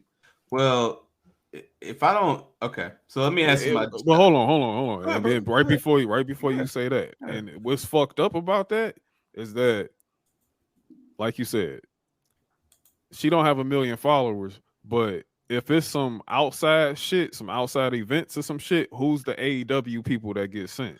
They send her, and they send her. Whoever the male champion is, they send her, and then like they'll send like Ricky Starks. That's how she got close with Punk, because her, Punk, Britt, they all do the press shit. They all do the shit. So like you barely see Britt. You know what I'm saying? Like you may you see Jade Mosley, you see Jade in that damn TBS belt every time it's some public shit going on. Where is Jade on that video game cover? That's what I'm saying. Like it's a lot of in the back corner. She's on the cover. Oh, she on the cover? She's on the back in the back corner though. Yeah, that's like crazy, she's on there. Like, my nigga, I would have her front center, and nigga, I would give her the Lex Luger lights, nigga. You insane? Yeah, with these new cameras. So they had to change the cover up due to because of Pepsi Man. She was in the middle, so there's two different images. She was in the middle on the first one, but now she's on like your right hand side, like so it's on the left when you look at it, but it's on your right hand side. Like she's next to Sting and Jericho. So, why you got? And that's the thing, you putting her next to them two morons, like. You know what I'm saying? Like, I agree. I'm with you. Man. I'm with you. Like, and then they flip Pepsi Man to they flip him off, and then they put the man responsible for this damn game in the front and center. Yo, I haven't thought about that when we get to AEW here in a second, but I'll go with what my thoughts was on it real quick. I was just gonna say that if if you bring Jade to the main roster, my main thing is, all right, it's all in how you bring her up. So if, let's say, Jade's contract with AEW ended, let's say November, right? Mm-hmm. You don't need to bring her to the main roster till that night after Mania. And the reason why you do that is because, not saying she got to go to NXT during that time period, nothing like that. She got to work though. You can, but what you can do is, because the thing about WWE now compared to back in the day, they have the technology and they've got the funds now to fly people out to come train with you wherever you are, right? Yeah. They send those coaches out to do that shit. That's why they're hiring more staff. They have to find a way, if they're going to do that, to build her up, build the anticipation, because if she does one of those, I'm going to retire, I'm going to take some time to myself kind of things, you got to build that shit up. And then you have to have somebody tailor-made for her as soon as she touches that main roster to come to. So if it's one of them things where it's like, hey, Jade Cargill's about to debut, but how do we do it? It's got to be a set opponent. It's got to be a Queen of the Ring tournament. It's got to be something. Yeah, it's got to be like how you brought Cody back like last year. It's got to be on that type of level. That's why I asked the question, because that's why, it's funny. I had this argument, and Winston knows who it was with. Shout out to Gregory. Shout out to Gregory, right? I had an argument with a young man named Gregory, dog. And I was telling Gregory that, in the gist of what I was saying, just because we view AEW guys a certain way, that don't mean the World Wrestling Entertainment views them in that lesser of a light. Because we saw how when Cody came back, Cody had the Miracle Run story. If Tony Khan is a fucking idiot, like I think he is, and FTR decides to come back, they're gonna get that Miracle Run. It's only so many people, I think, that would go to NXT if they came from AEW. And I don't. Jade would run NXT. That's a layup. That's what I was saying. Like I would be like, bro, like she doesn't have to learn TV. Right. So that right there is already like catapulting you. That's a layup, but I also could see a situation where they fast track her. And I don't think and I think she is the one. Like fast tracker like Roxanne. I'm be honest with you. No, man. Like they might do some AJ Styles. That's shit. what I'm saying. Yeah. Honestly, put from her in the Rumble and have her win that shit off the dribble. Yeah. Maybe not the Rumble, but maybe like a Queen of the Ring tournament. Yeah, Queen of the Ring. I'm gonna be honest with you. The only two from AEW I could see that happening with would be her, Britt Baker, just because where they are in the company. Everybody else is like, you would go to NXT in my personal opinion. Like you would be back there. Like a Jamie Hayter, I would NXT. Even though I think Jamie Hayter's better than both of them right now. Oh hell yeah! Like, but you know what I'm saying? But Jamie Hayter has to. And that's the crazy thing about Jamie Hayter. Jamie Hayter is a consistent worker, does her job, is great in the ring, but you really wouldn't know she was champion based off the storyline shit they're doing. Right now. She's still an accessory. She's still an accessory. She's still a sidekick. It's literally Britt, and that's the thing about it. This is Britt's war. This is Britt's war. This is the AEW women's division is just Britt Baker's universe. And that's what fucks it up. It's like, nah, man. So, wow. Hey, man. Memphis just got dribbled by Florida Atlantic. 66-65. Oh, man. Memphis is out the tournament. Damn, Penny. 9-8 matchup.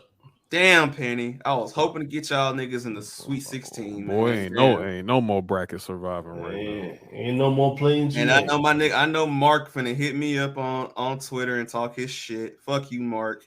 But that's wild. Hey man, Penny, gotta get it done, man. Damn. Well, so Wednesday. Wednesday. Because we can just hop straight into we can hop straight into let's get to it. We can hop straight into AEW and talk about, and then we'll talk about SmackDown. because SmackDown was oof.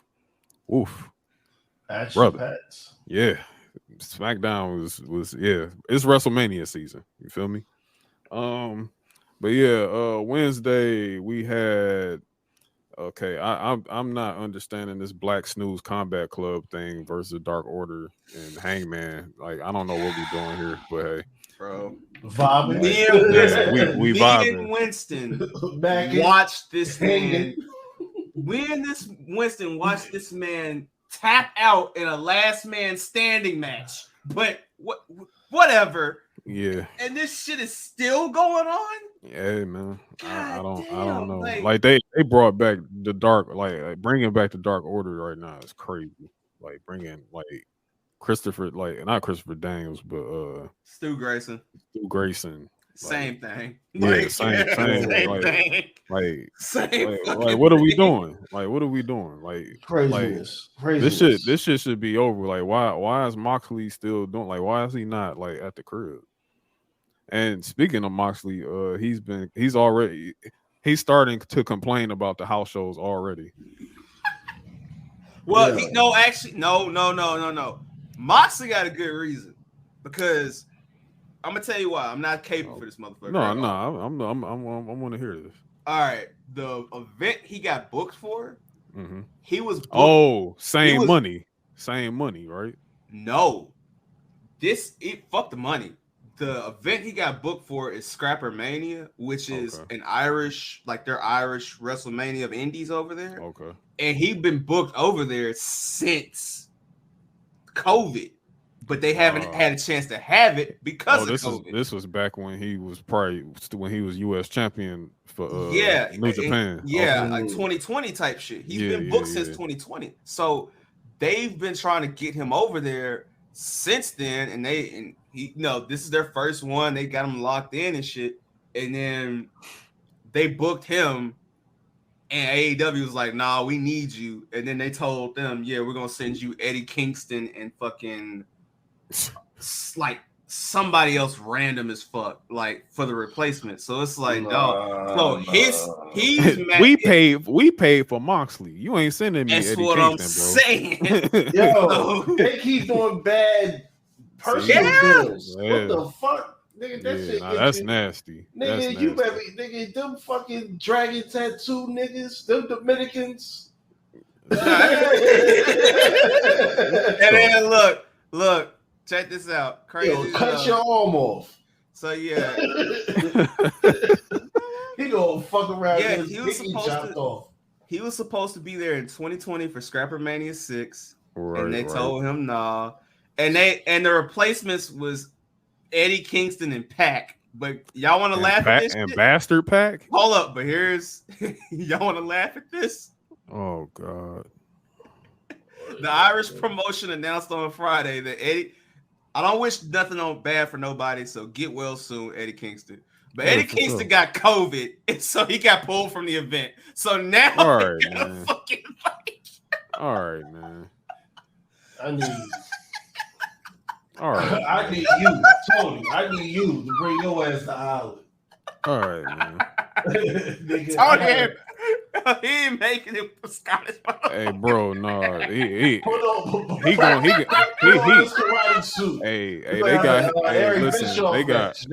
they got shoot on sight on Tony, bro. That's what they got. So he probably can't go to Ireland right now. Son, the IRA on his ass. Them Irish niggas gonna end the beef with the British niggas for one night, nigga. Them folks gonna have that nigga in a headlock with Nigel McGuinness, nigga. Like, yo, that's crazy. I tell you, that's crazy. Not only you sending us the wrong motherfuckers. The motherfucker can't even make. The motherfucker can't even work. You sending me sick niggas. You sending this nigga sick. He ain't even supposed to be on the plane. He's supposed to be at the crib for 5 days. First of all, the name is sick alone. You gonna send me Eddie Kingston, nigga? You know how much money I pay? You know how many Eddie Kingstons I can get, nigga? I get Eddie Kingston at the pub down the street. I can have a card full of Eddie Kingstons with the money I paid y'all.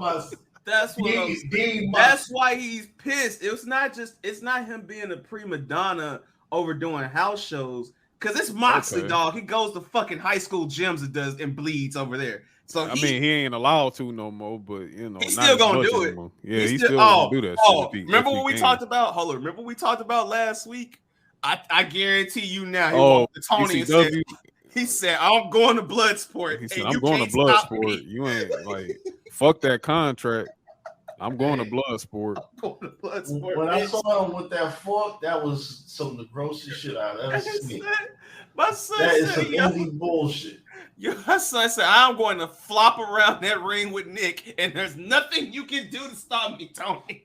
That motherfucker said, "I will be getting a fucking light beam smacked over my head." Son, that nigga walked into he 100% walked into the office with the pizza cutter, like, "Stop me!" Right, stop me. That motherfucker laid down a bunch of fluorescent bulbs and just dived into that shit. Jesus. That's the name of this Tony's office. That's the name of this episode, dog. "Stop me!" ! In all caps. Pray for his wife. Pray for his wife. Hey man, it's nasty over there, bro. Pray for his wife. That's crazy. I didn't even know, like, because at first I'm like, you see the head like house show. I didn't like. I was just like, oh, here we go. Here we go. Man. Already, he don't want to do this shit. I have to be responsible. Of course, you gotta be responsible. You gotta read the shit. You know what I'm saying? Like I just saw the scan. Like I didn't even like save it in like my notes this week. Well, and there's also been a thing where like they can't confirm if like because like with WWE, if you do the house shows, you get extra money. Right. There's a thing. That's what I was saying. Something about some money shit because I remember seeing something about money, and they were talking about like I don't want to do that shit because I'm gonna be getting paid the same amount of money that I'm getting on. Like, I don't even know. Or wait, I'm getting less than what I get on TV. Yeah. I was like, okay, now that right there for sure is a hell of an argument. It's like, bro, like you want me to be in motherfucking in DC today, and then you want me in Hattiesburg, Mississippi tomorrow, and you want me to do this for less. like, are you serious? Like, who do you think I am? He doing a fucking spot date at Hattiesburg. Right. Like, I go to Elevation, bro. Like, you got me fucked up. I go work in Florida for a day. Like, I'm not doing you that. You defended the trios title at Hattiesburg. Bro. You know why I'm just laughing? Because I got such love for certain cities in Mississippi. So I would get disrespectful with another state. This motherfucker, they told that motherfucker, so yeah, you can't go over there, John. But I tell you what you can do for a little bit less, for a little bit of change. A little bit less. That's crazy, right? You could go to Lexington, Kentucky, and fucking a little bit less. That's crazy. I'll be like, man, you out your motherfucking mind. Is you crazy? I said, you know what? Like Vince McMahon ain't never say no shit like that to me. You tripping. No, but that's the thing. When Vince in this heyday in like 2000, 2001, the motherfuckers was popping up in big time wrestling and shit like that in North Carolina. They want to do that shit. The thing is, them part-time niggas at AEW was like, hey, well, does anybody want to do? And it's like, nah. I told Winston. I think I told Winston or I said to somebody. I was like, yo, when Sammy Guevara said he ain't doing house shows, I was Winston, he was on the Discord. Sammy said he ain't doing house shows. I'm like, that's a problem. That's very telling, my brother. That's very telling. If you saying I'm not gonna do that, if Sammy Guevara is gonna sit with blank stare on his face, tell me he not doing house shows, you think I'm gonna expect John Moxley? No. To be like, oh, I'll do it. No, you got me fucked. The fact that Tony finna make all them Ring of Honor niggas do the house show shit. Oh yeah, for sure. You see the writing on the wall. Right on the wall. You see the writing on the wall, man. Like something got to. Cesaro, get ready. Cesaro. Ring of Honor. Willer Yuta. Yo, Ring of Honor stands for Run of House Shows. Like, exactly. Ring of House. Ring of House. Ring of House. That's what I was gonna say it. Ring of House. Get your shine box ready. Get that shit ready, bro. Hey, listen. How you think them Honor Club prices gonna offset?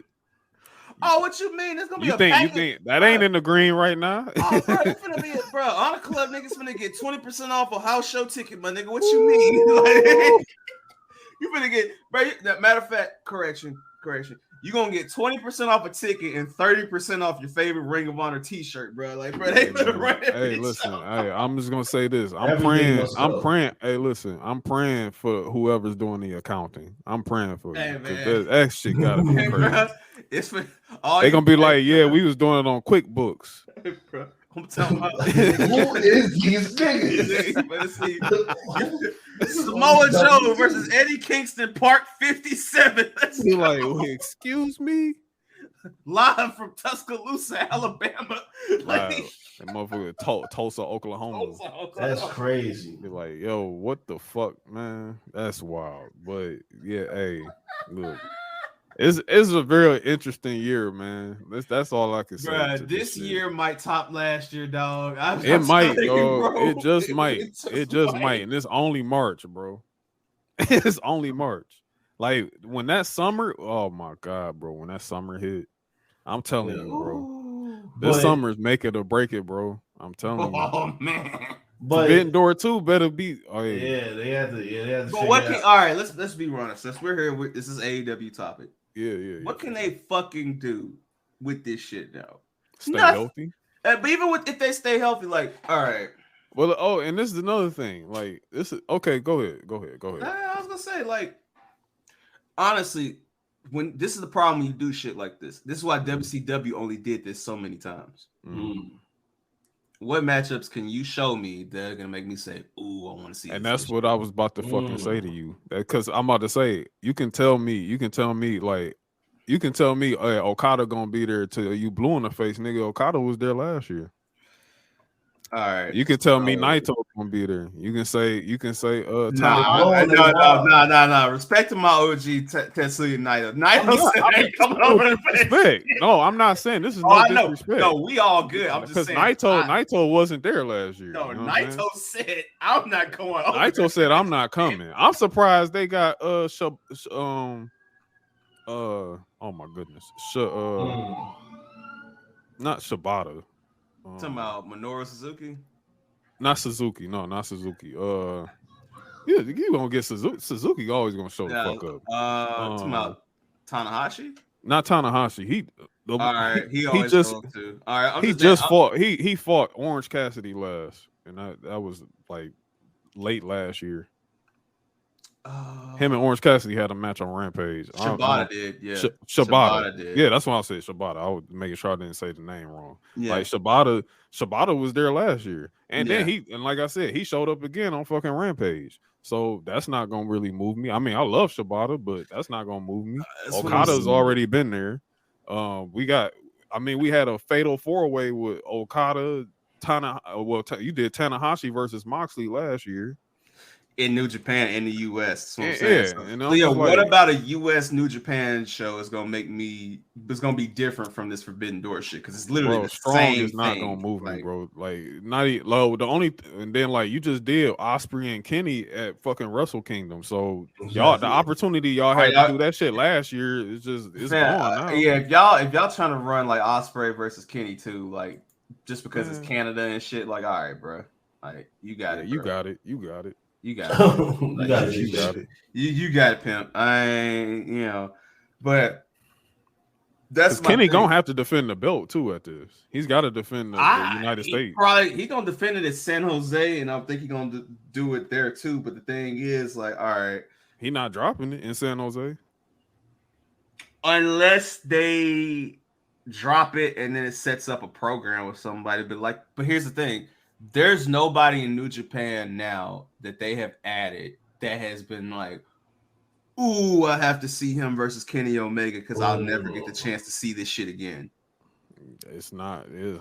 We've seen Kenny and Omega. We see Kenny and Omega. We see Kenny and Okada, Naito, Alpha, Osprey, Omega. Osprey was the last one.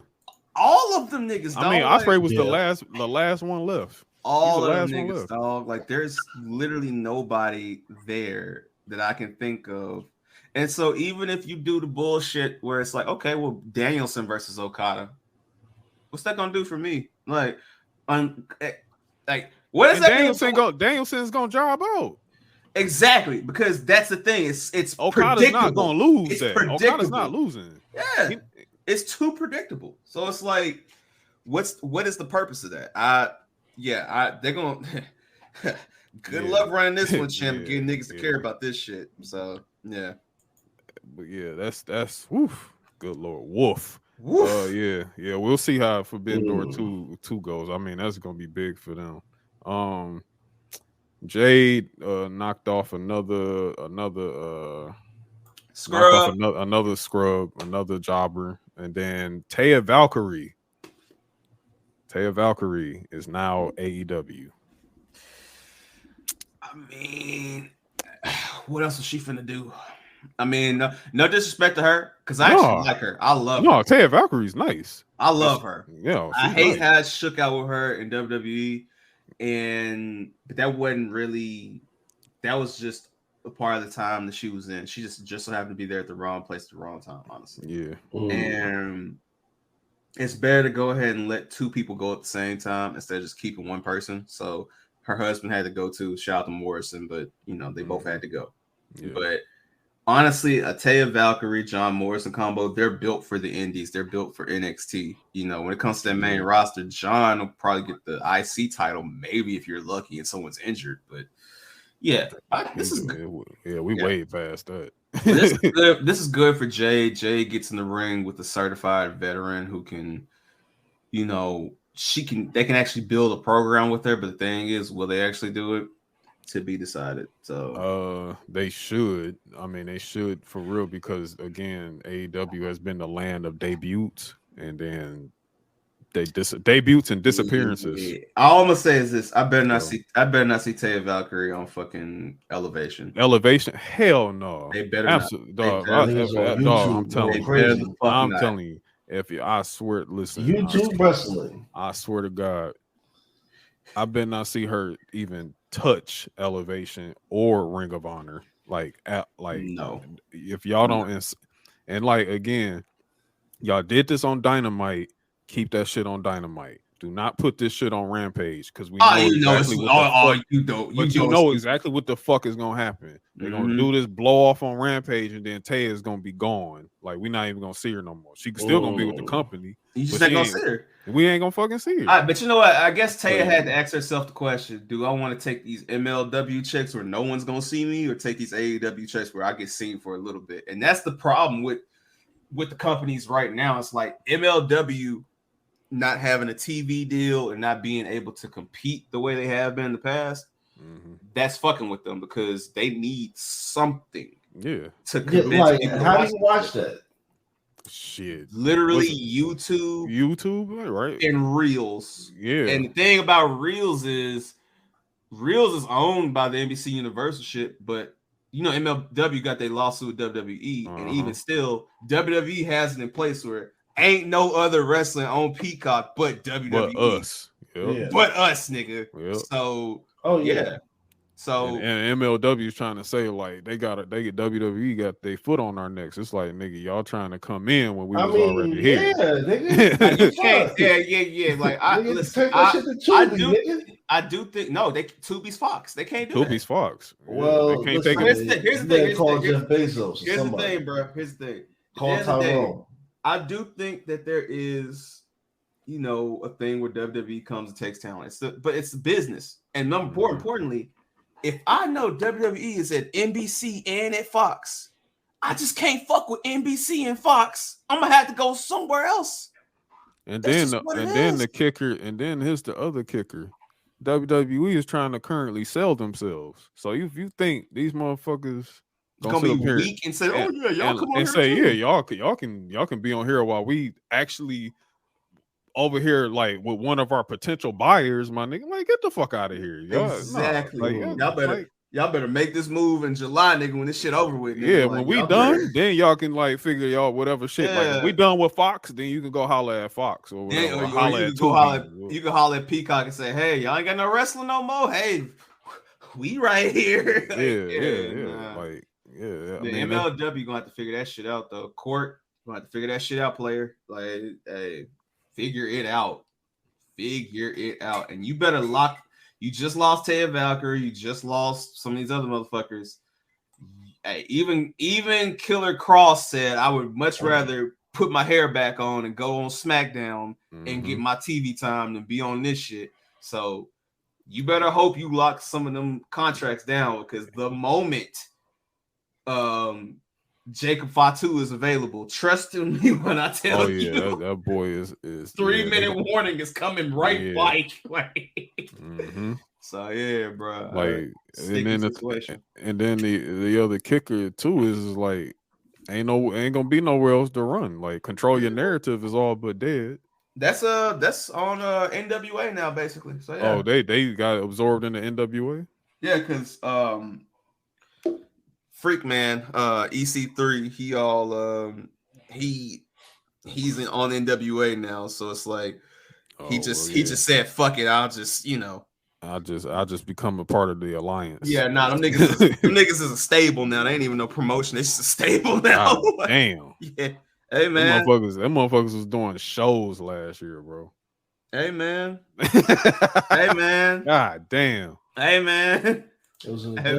Hey, once H Man, it was like, hey Braun, you want to come back to work? Shut all that shit down. Tell Carrion I'm trying to get at him too, man. I ain't gonna lie, bro. Can you be in Boston tomorrow? It's very few places I want to be a fly on the wall in, but a fly on the wall in an H-Man war room sounds like the funniest place on the fucking listen, I know that. Oh, yeah, I know Hunter being that bitch. Like, yeah, get the fuck out of here. Hey, call him. Get him on the phone. The fuck? What is he doing? He's doing that. That's what that's how they got him. That's where they got him at. Okay. Nah. Hey, Winston, back in December, he got that call from Mercedes. The people came to him and said, "She wants what?" He's like, "Yeah, tell her, tell her to go do her little 6 months." Listen, hey, listen. He was sending them "This is H" text messages. This is H. This is H.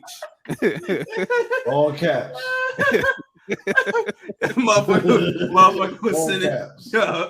Yo, I'm just imagining like him just sending like Bruce out to a park. You know, like when you sit with the mafia or somebody on the run, they got to meet in a public place where ain't nobody watching them and shit. Yeah. He's just passing papers to Omega, like, hey, so this is what we thinking about. Shit. Hey, listen, when Vince was like, hey, I'm retiring. Hey, you imagine how many "This is H" text messages went out that same day. My nigga Triple H definitely was like, yo, man. Triple H definitely said, man, fuck them motherfuckers. If people want to gamble on wrestling, let this shit happen, man. You gotta get to this money, man. Nick Khan said, the bag is profound. The bag is prolific. Word to my son Nipsey Hussle. He said, "Do you see what we just did in Saudi, bro? You see that shit? I am nothing like you other wrestling niggas. Nothing like you other niggas, bro. H-Man is a shooter. That's a fact. Hey, that nigga's a shooter, bro. Hey, talk about it. Hey, I can't wait to talk to Hunter one day. I'm gonna be like, hey, bro, man. How did you do this? How did you do it, dog? Bro? This documentary that they're doing, because you know they got the cameras on. This documentary that they're doing about him in charge is gonna be like, that's gonna be legendary. That's gonna be some like he really gonna let his nuts hang all over that shit. Bro. That shit crazy. That shit crazy. Oh, that motherfucker Hunter Hearst Helmsley, bro. That motherfucker. The fucking what was he in WCW? Motherfucking terrorizing, bro. Rising. Like terrorizing for real. Saturday night. The Connecticut Blue Blood. You feel me? That shit is crazy. Oh, man. Dog, that motherfucker be walking in there like, I'm the brute plan for all you motherfuckers, man. Hey, matter of fact, I can tell you a motherfucker I'm about to talk about in a second who gonna get a "This is H" thing. He keep that shit up. That motherfucker Orange Cassidy, bro. Hey man. Orange Cassidy the best worker over there, bro. He is. That's the best worker they got over there, bro. The craziest thing is that, for this company to be such a indie ass company and all this shit, dog. The best comedy shtick and the best shit that works with the kids over there is Orange Cassidy and fucking Danhausen, dog. That's it, bro. Hey, that motherfucker Orange Cassidy, that's a bad motherfucker, bro. Orange Cassidy, Danhausen, and Taz's son are the only motherfuckers over there. The kids go crazy for hey, look, they started. They had this show because they did the rebar mitzvah joint. Right? And all four. I'm like, bro, y'all brought the wrong niggas to the ring, man. Like, you know what I'm saying? Like, they talking about, we bringing out the pillars. You know what I'm saying? And these pillars was Sammy Guevara, Darby Allin, and Jungle Boy. And Jungle Boy. Shaky foundation, my brother. This is very telling. Very telling, my brother. This is very telling. This is all right. I'm like, this is what we doing. Man. Okay. Wow. Okay. Hey man, they trying to hold off MJF against somebody bigger until All or Nothing. I guess it's. I don't know who's bigger. Like, y'all killed the person that could be bigger. Y'all smoked him. That motherfucker. Hey, Warlord, two steps away from fucking Planet Fitness, bro. I'm gonna say Talk about it. I think All or Nothing is probably gonna be. It's maybe Hangman has to take another loss of All or Nothing. Maybe I don't know. But we'll see. I think Adam Page is tired. He like, nah, bro, I'm not doing that. He said, I ain't doing that. I'm not doing that. He crying when that H-Man text come through. Oh shit. Hey. Yes. Listen.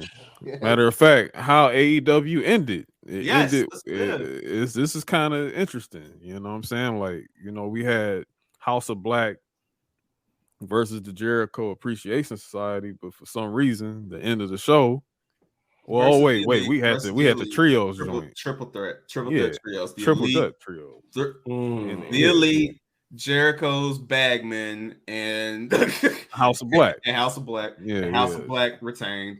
They retained the titles, and then at the end we get, a big brawl. You know what I'm saying? We got Dark Order versus the Blackpool Combat Club in the back, and then everybody comes out to the ring, and then the Elite are standing behind. They standing behind Adam Page. So like, what we doing? They said them nerd ass niggas is too weak. Like, need some real backup. Need some real backup here. So here's the thing.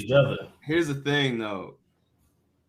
Are they going to turn Danielson and have him be a shitty heel with the rest of the Blackpool Combat Club? Because that's 4-on-3, and I'm like, unless them niggas is finna add somebody else in, like, better get a clue. Nah, he's gonna come out there and like, I gave my career for everybody else, but now I wrestle for me. I wrestle for the brotherhood. Like, I see it. The rest of them three are already turning heel as we speak. Yeah, they're gonna bring in Danielson to help even it out. I can see it now. Daniel Bryan's a goof. Hey man, yeah, he's a goof. Yeah, man, Vince McMahon made.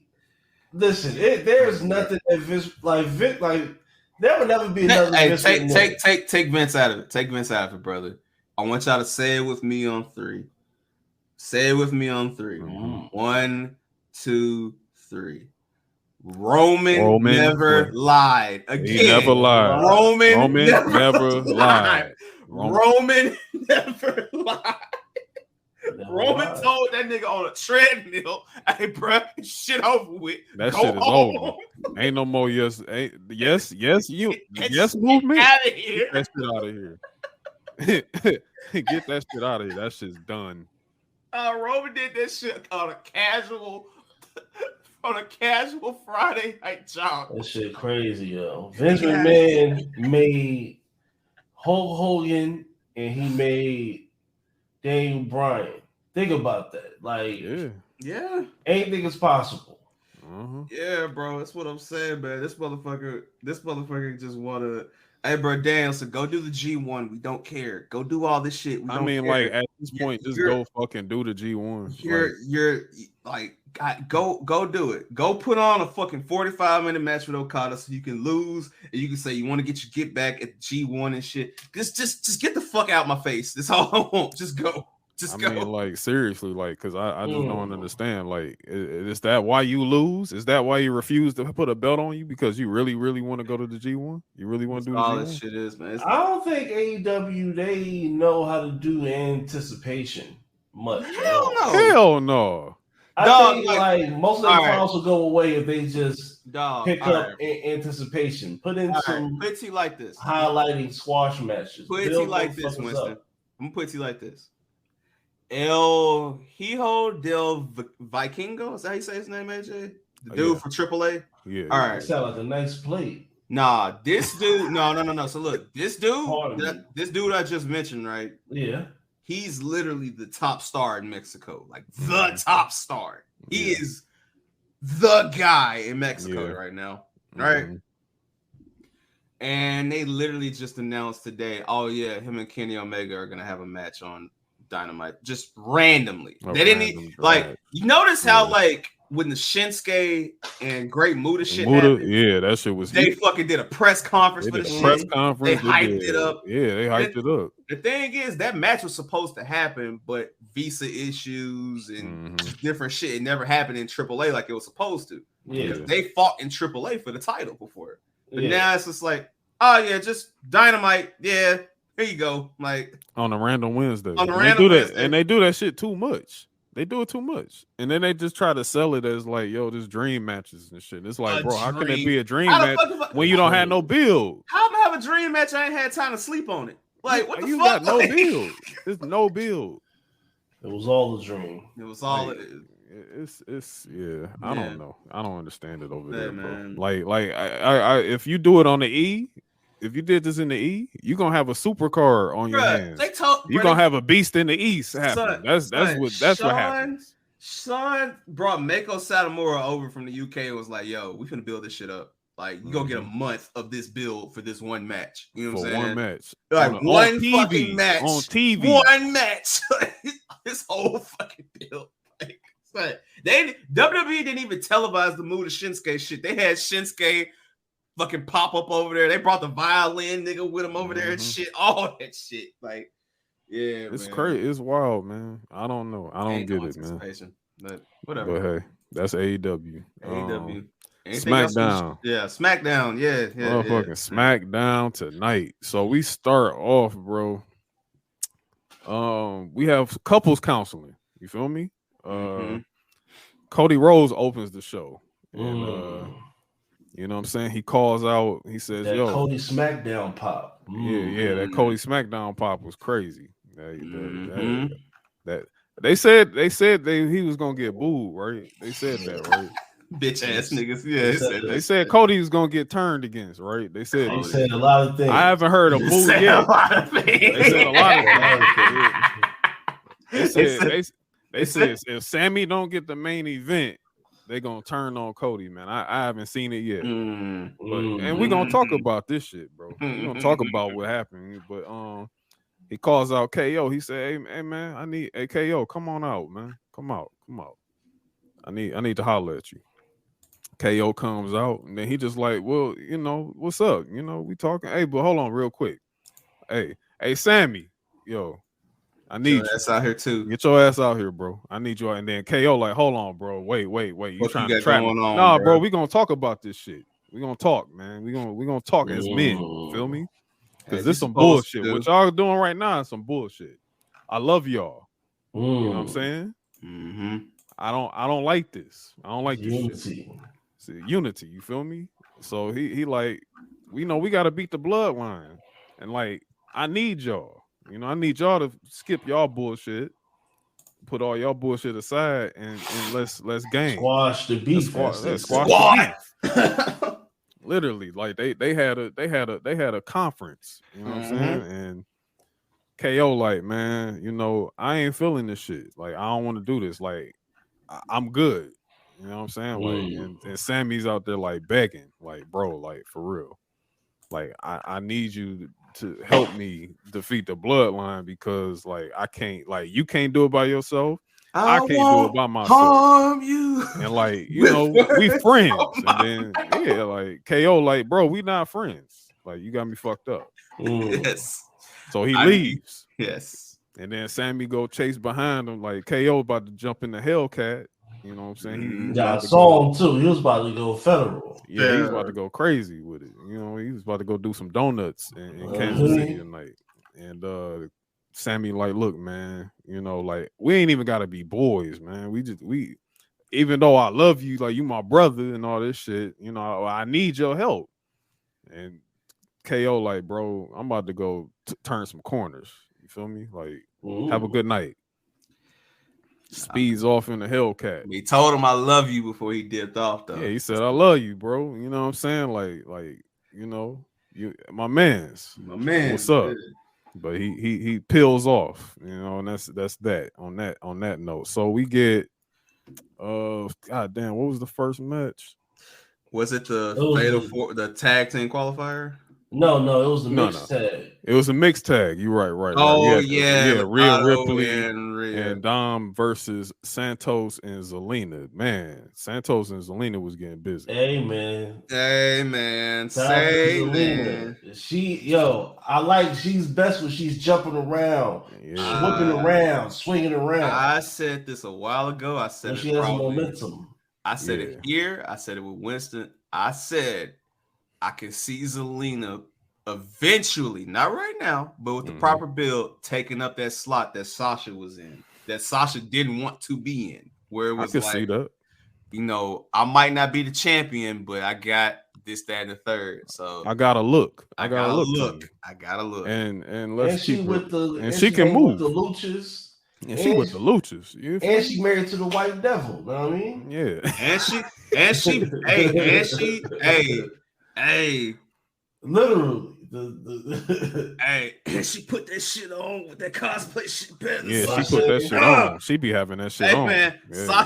Sasha over there wrestling with the Japanese niggas. Yo, Zelina voicing the damn video game. She voicing the video game. She got the Capcom deal. Zoom. Talk about it. Zoom, wham. Zoom with the wham. You feel me? So like, yeah, they was out there getting busy, but she ended up taking the pin. Rhea, she was giving Rhea hell. Rhea gotta look like this right now to make me believe. Yeah. A WrestleMania main event. Yeah, but shit turned up tonight. Oh yeah, it did. It turned up. You know what I'm saying? So like after that, was the Charlotte segment after that? Well, it was the promo cut for Dominic. Yes. Oh yeah. I forgot. Ray came out. Ray came out to the ring. He came out to the ring. Dom was just like, bruh, like, what's up? You know what I'm saying? Pops, like, you failed me. You failed me. Like, you know how many birthdays you missed? You know, he already called his pops broke on Monday. He was saying, like, yo, you bought me a BMW, but you ain't give me the M series. Like, damn. I know it's wrestling, and I know sound like a bad bitch. I know it's wrestling, but dog, even I was like, you ungrateful son of a ungrateful little son of a bitch. But I mean, damn, Ray, you couldn't get the M series, bro. Like, come on, man. Like, damn. I would have been like, he went crazy with the M series. He needs some. I appreciate real ethnic fathers teaching you to get it from the mud, not giving you everything. Yeah. Like and at the same time, un poquito. I'm gonna give just a little bit. Just a little bit. I ain't gonna have you bummy, but you have to work your way up. Yeah, you know what I'm saying? Like, I'm at least you're gonna get the BMW, and I at least you get your little walk around. Dom telling his dad I couldn't get no high school girls because when I was in high school because I didn't get the Mercedes. I didn't get the M series. What school you went to? He in private school saying this shit. Private school saying like you ain't give me the M series. Man, you know how much shit I be like, shawty, my dad is Rey Mysterio, big Austin, shawty. Like what? Right. What? Kevin Nash just threw me through the side of a fucking building 3 years ago. My shoulder still hurts, nigga.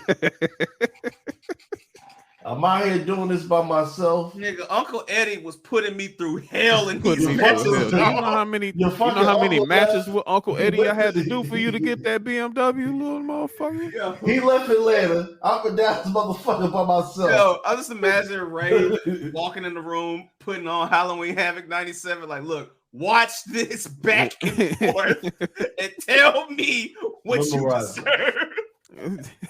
Like, you see this 5-star I did, bro? I ain't seen you do that shit yet. I showed you the 3-way. I was your age when I did this shit.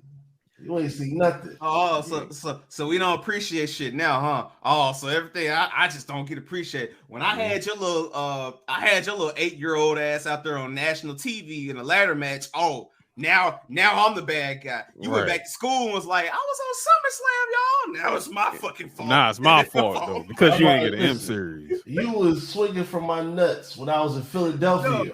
Yo, Ray, doing somersaults off of bannisters.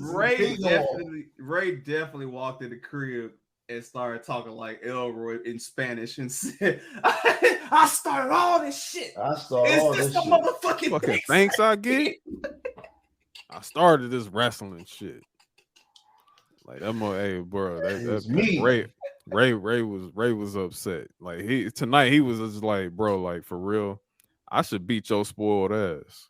Like like Ray was giving his son bars, but what'd he do? He walked out the ring again. He's like, "You my son, I can't whoop your ass." You should have got the belt. I was ready for him to take that belt off and put it on his ass, but nope. Man.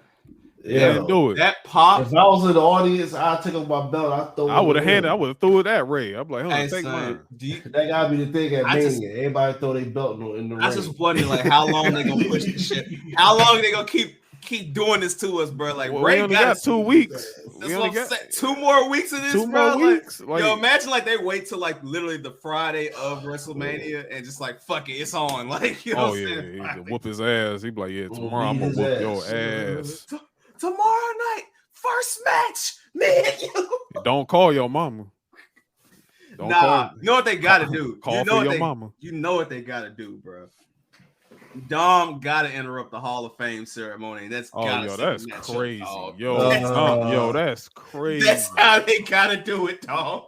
Dom gotta interrupt the Hall of Fame speech. Interrupt the speech.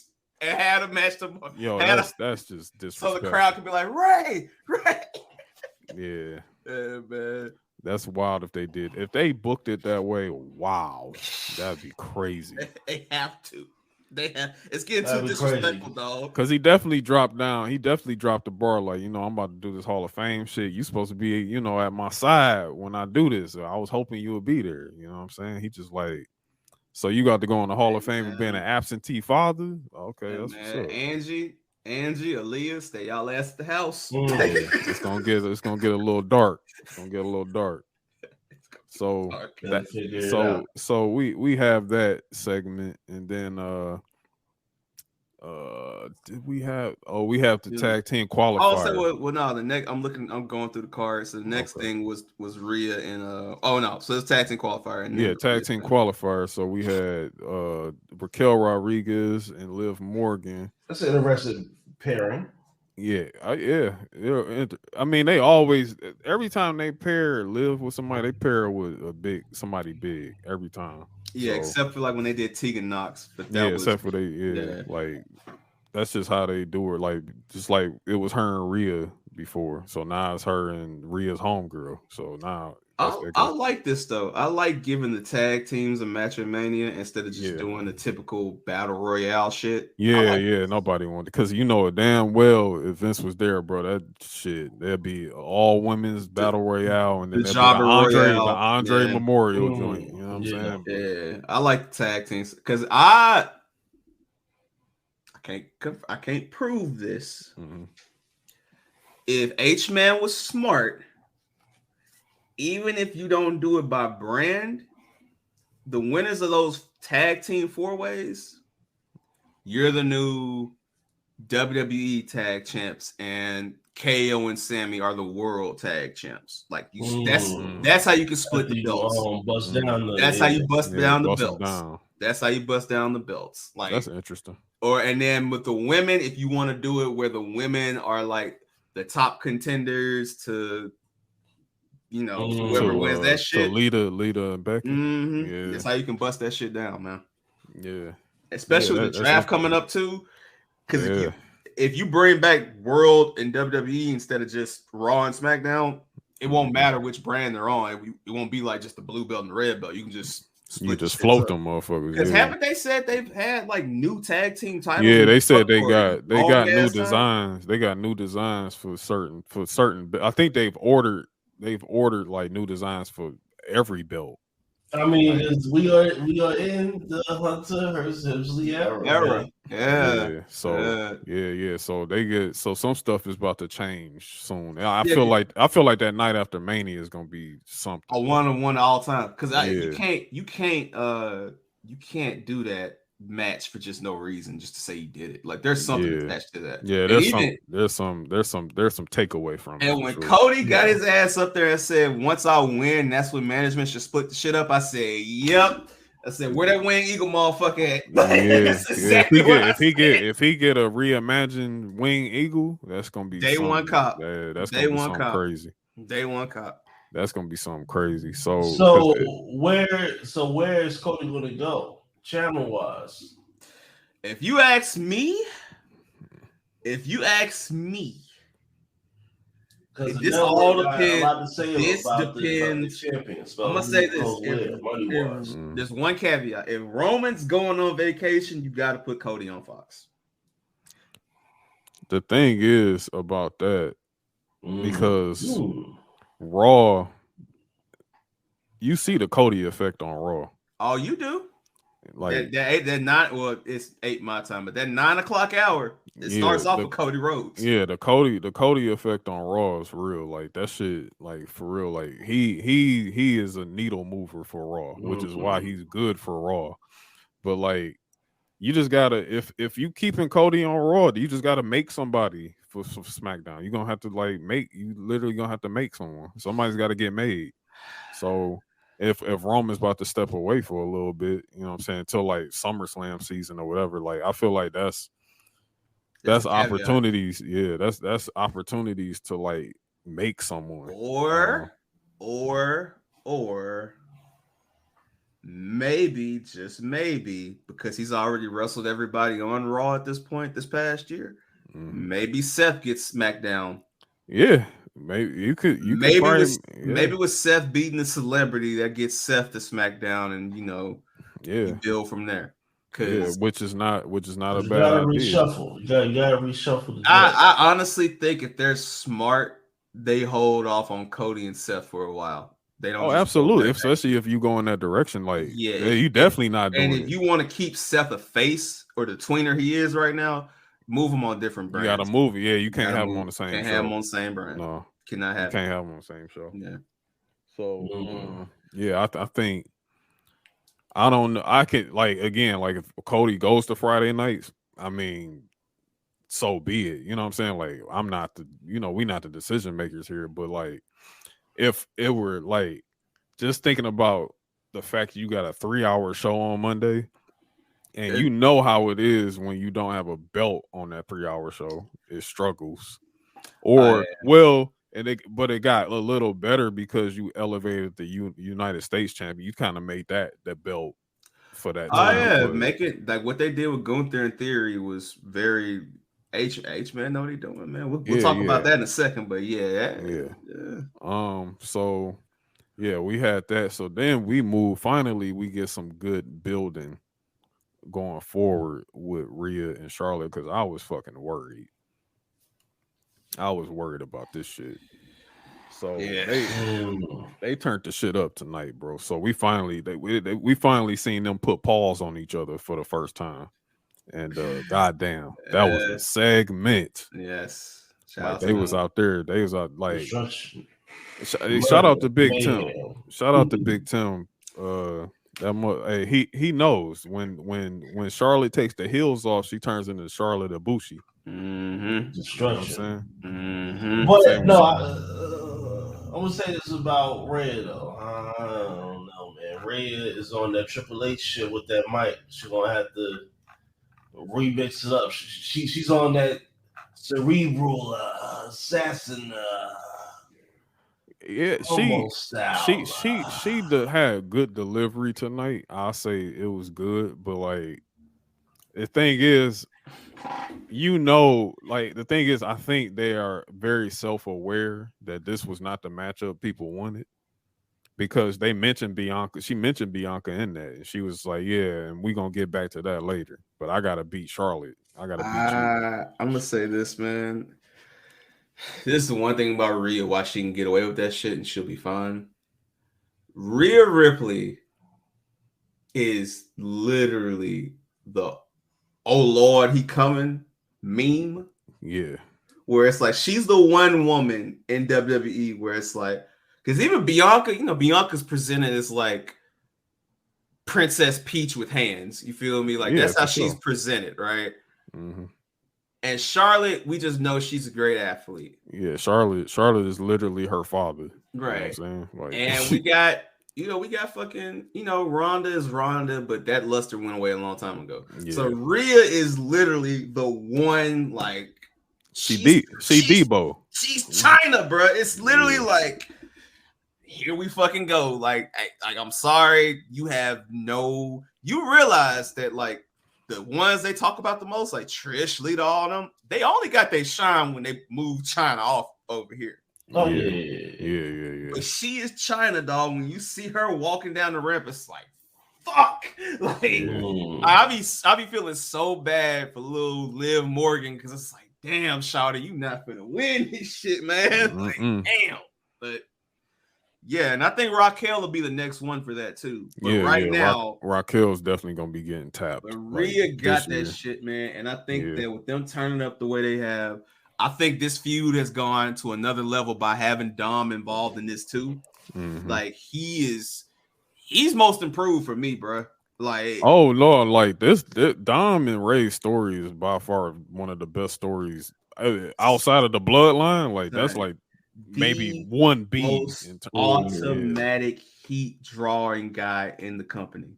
Yeah. Like motherfucker will get booed anywhere, dog. Like nuclear heat, bro. Gotta love it, man. All he gotta do is breathe on the mic. He ain't even gotta say more than 3 words. Like, I'm telling y'all, man, he get the right moves, man. But I do like Winston's analogy with Rhea saying like yeah, that's Triple H. Like it is, because for real, that's Triple H. Like for real, yeah. Like she really on some Triple H shit. Like for real, but yeah, man, they was scrapping for a good. They had a nice little 7, 8 minute scrap. They throwing security all over the place. They fighting in the crowd. So yeah, they tuning up the band on that. So finally, because a lot of us was just like, bro, we got two weeks left and no heat.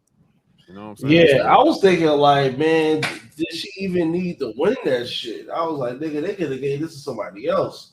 Yeah. They're gonna do it because they're gonna move Rhea to SmackDown, and I think Dom is gonna get moved to SmackDown, especially if they continue the Ray feud. Yeah, they're gonna do that. Then they're gonna get Puerto Rico. I'll be right back, gentlemen. Yeah, no, that's all good. Yeah, we don't really know. I don't really know what they're gonna do there because another feud that need that heat is right now that's kind of like in purgatory is Oscar and Bianca. Like that shit is just kind of weird. It's just not. I think what Oscar is like when it's WrestleMania time, just know that Oscar is she gonna ball to certify you. That's the only thing Oscar like. She's not here to do no story. She ain't really here to do no shit because honestly, what they doing is Bianca trying to get her hands dirty because they trying to hold off putting that mist at Bianca's face, but Bianca gonna get that mist. Yeah, so she gonna get the mist at Mania probably. Yeah, probably not man. She may get it the go home show. Yeah, because like I believe she win, but I believe this might be her, her down to the wire. This might be her closest victory yet.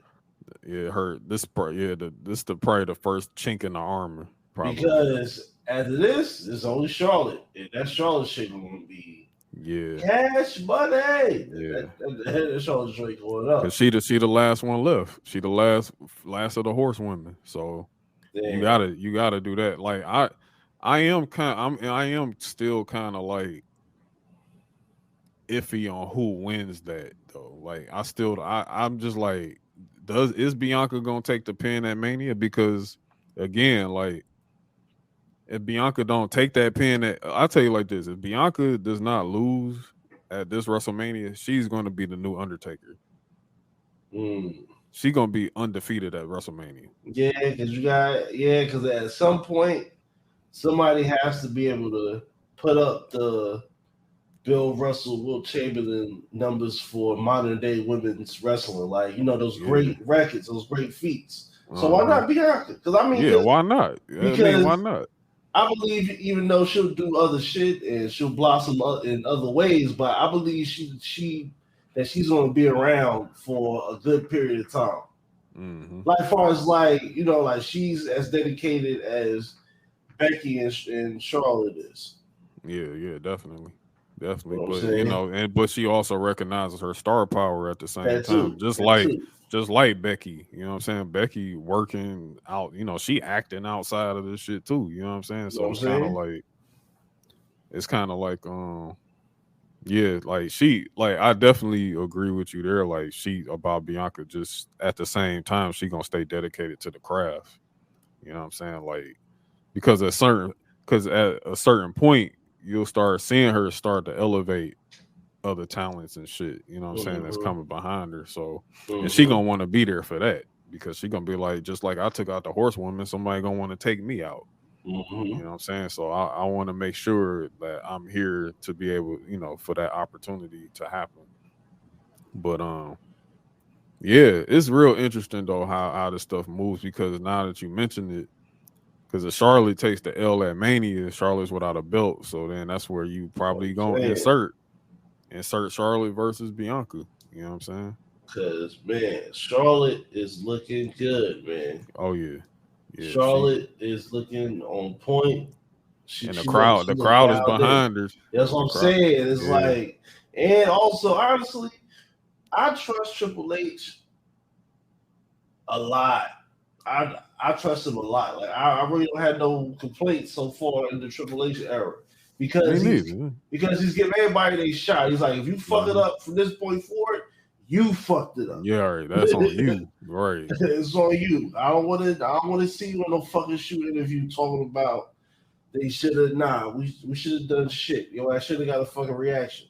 Exactly. And the thing is, it's like you can tell just how much he got his hands on because the women is literally his baby. You know what I'm saying? Like he takes really, really good care of them. You know what I'm saying? Super important. Yeah, he's like, yo, y'all, because he's like, yo, y'all the money. Like, y'all are money.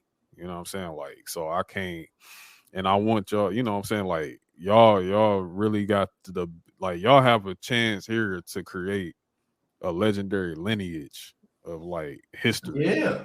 I mean, because they can't use that Moolah Mae Young shit no more. Yeah, they want to bury that shit. They want to bury all that nasty shit from their time. You know what I'm saying? Like for real. Like, and they see you look up in them crowds, them kids, them girls, they dress like them. You know what I'm saying? They wearing their merch and all that. Like they want to keep that going. That's a steady money machine right there. So and it's also inspiring new talent. You know what I'm saying? These kids, they grow up, they gonna want to be like them. You know what I'm saying? So exactly.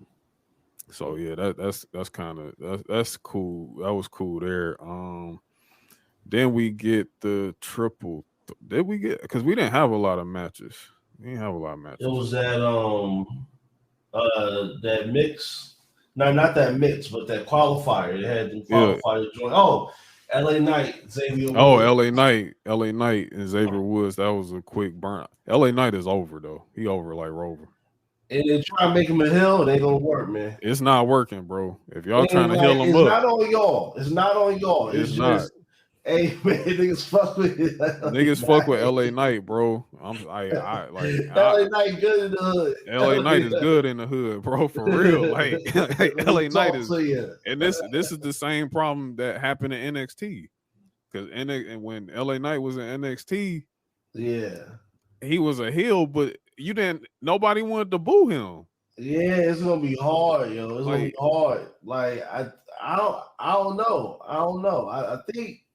I think they can make him a Deadpool type of character, like a fourth wall type of motherfucker. Yeah. Like someone that can be funny and still get his shit in. And still get his shit off. Like sometimes he'll be good, but like for the most part, he just gonna be selfish. Like, you know what I'm saying? Like he always just gonna be about him. Booster Gold. You said what's the goal? No, I'm talking about Booster Gold. Oh, Booster Gold. Yeah. Booster Gold to WWE. Literally Booster Gold to WWE. Like for real. Like that nigga, like LA Knight. Because the thing is, like you kind of just see the reactions getting louder and louder and louder. I'm just like, bro, they don't hate this man, bro. From the backstage and shit now.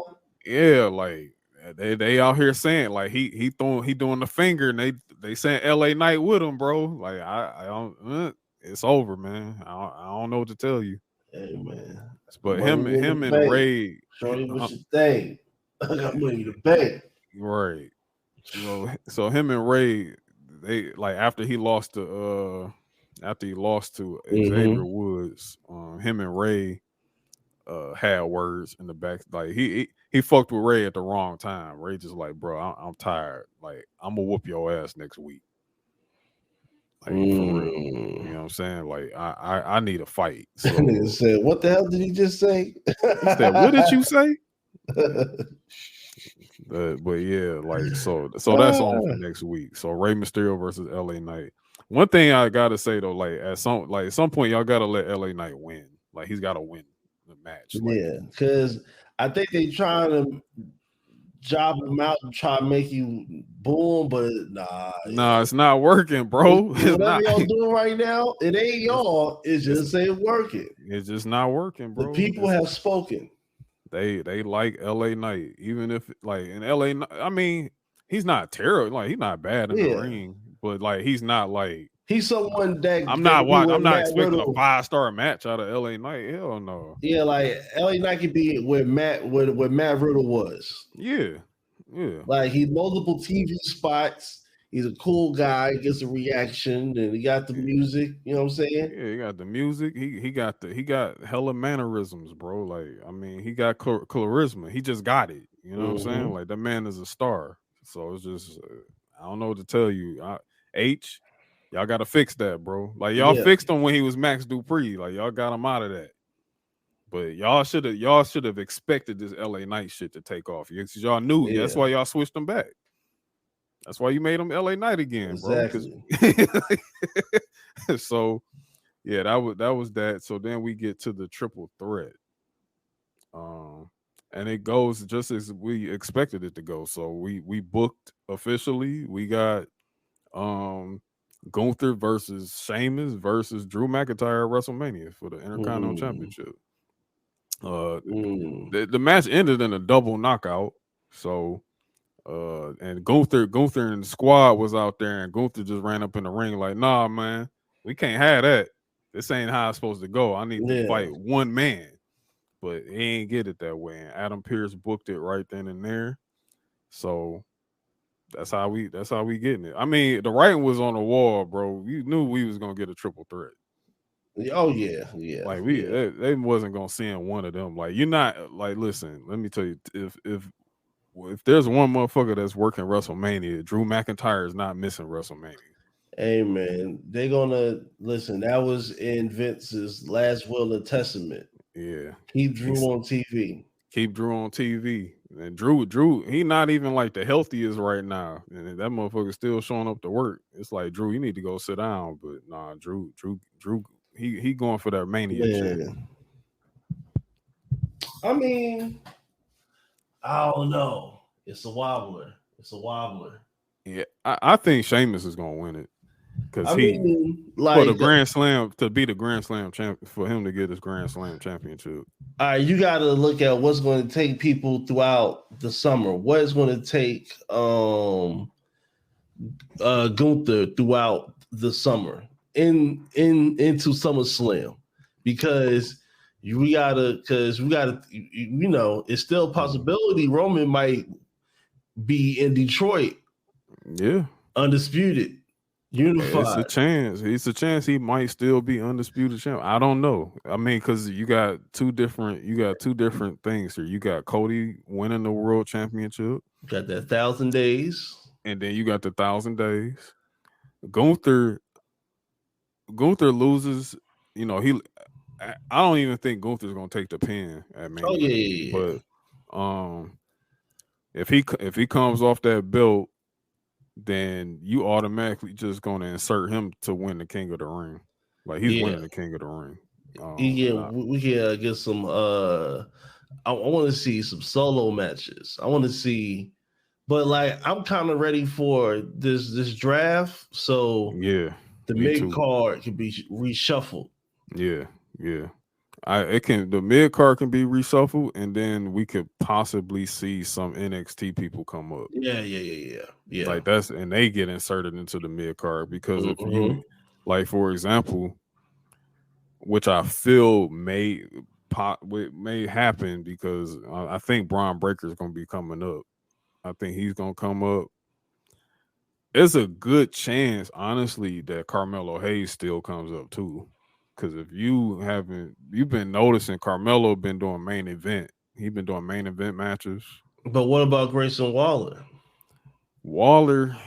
That's what I'm saying. Somebody got to hold the NXT belt.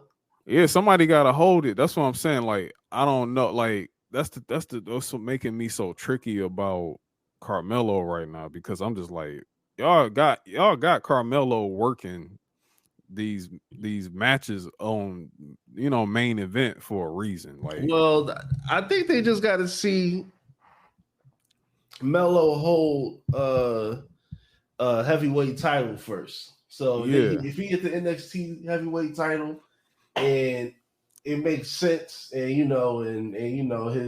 his cross-side daddy gives his uncle the thumbs up, like he's ready, then he'll but then it's like, okay, I mean, he could win. I think he wins it, but I don't think he keeps it that long. Yeah, because you gotta think, you got the 4 horsewoman. Like Carmelo, he's like the first HBK guy. Yeah, like, he's gonna be the first. Mm-hmm. You know what I'm saying? Him and Wesley. Yeah, so you got young brothers. You know what I'm saying? Like, yeah, and they could run NXT. That's the thing about it. You keep Melo down there, but I just don't see him down there for much longer. And then they got him taking pictures with the Hurt New Age Hurt business and shit. I'm just like, okay, what are we doing? And like, listen, like it's like certain people, when you put them on that USA Fox TV, they just look good, man. They just look good at TV. Hey, so listen, once you show Carmelo on that TV, like, it's over. He's in now. Like, as you say that, I remember exactly what you said about when you and Nelson was at the joint the NXT show. You said the women was out there barking at that nigga, man. Yo, it was like a howl that it was like a swoon. Like I was taken aback. I was like, damn, this was going on back here. It's little kids' mothers like, damn, who's this son? Yeah, listen. Melo Hayes get that type of HBK love, man. It's over. What I'm saying, man, like, it's over. Listen, wrestling, you got the kids cheering, you got grown men roars with Brock Lesnar, but Roman Reigns got all that. But if you just get one pretty boy motherfucker, man. And they love Roman. They love Roman already. Yeah. Look, last show I went to when I went to SmackDown, I was sitting, it was a nice lineup of ladies behind me, and they were just like, man, I'm just here for Roman. That music hit, bro. You saw ones go up and you saw women stand up. They love some Roman Reigns, bro. So listen, if it was WCW in '97, they would have threw panties at that coming down the aisle. Exactly, like for real, like down. But yeah, I man, the mellow stuff and the Braun that's very interesting. But I for sure believe, for sure am confident Braun Breaker's coming up. Like if he dropping that title at Stand and Deliver. So yeah, like I don't know. It's interesting. But to close out SmackDown, wow. So we have Kansas City skirmish. Yeah, Kansas City. Kansas City skirmish. I was wondering the Kansas City showdown skirmish. I was wondering what this was gonna be because I'm like, okay, we only got about a good 6 minutes left in the show. So Jay is finally come. You know, Jay and Sammy finally have words. Jay just like, man, you came in the fold, man. I ain't really fuck with you like that. Like I ain't like you, but everybody else did. Even the tribal chief liked your ass, but I ain't never liked you. But then I started to like you. But then you start fucking up my family, and then Sammy just dropped the bars on JS. He was like, all this aggression that you got towards me right now, that's really you got that towards Roman, bro. It ain't really me. It's because you've been getting bullied by Roman this entire time and you kind of fed up. But that's just me. You know what I'm saying? Son, my son. And that's just, everybody in the crowd too. They see that shit. And the people at home watching on TV. You've been getting punked for 3 years, bro. I know you're tired. You're tired, bro. And man, I ain't the one that said I quit. I did. Hey, I wasn't the one that said I quit. I wasn't the one that got toe up in the Hell in the Cell, bro, and the family put the rock chain on Roman when he walked up the ramp. The rock is the lay. Hey, listen. Wow. The people's lay. So that made Jay react. You know what I'm saying? He threw paws at Sammy, and Sammy threw paws back. They was getting it in, and then the twin comes in. You know what I'm saying? They start to stomp Sammy out, and then the prize fighter, the music hits.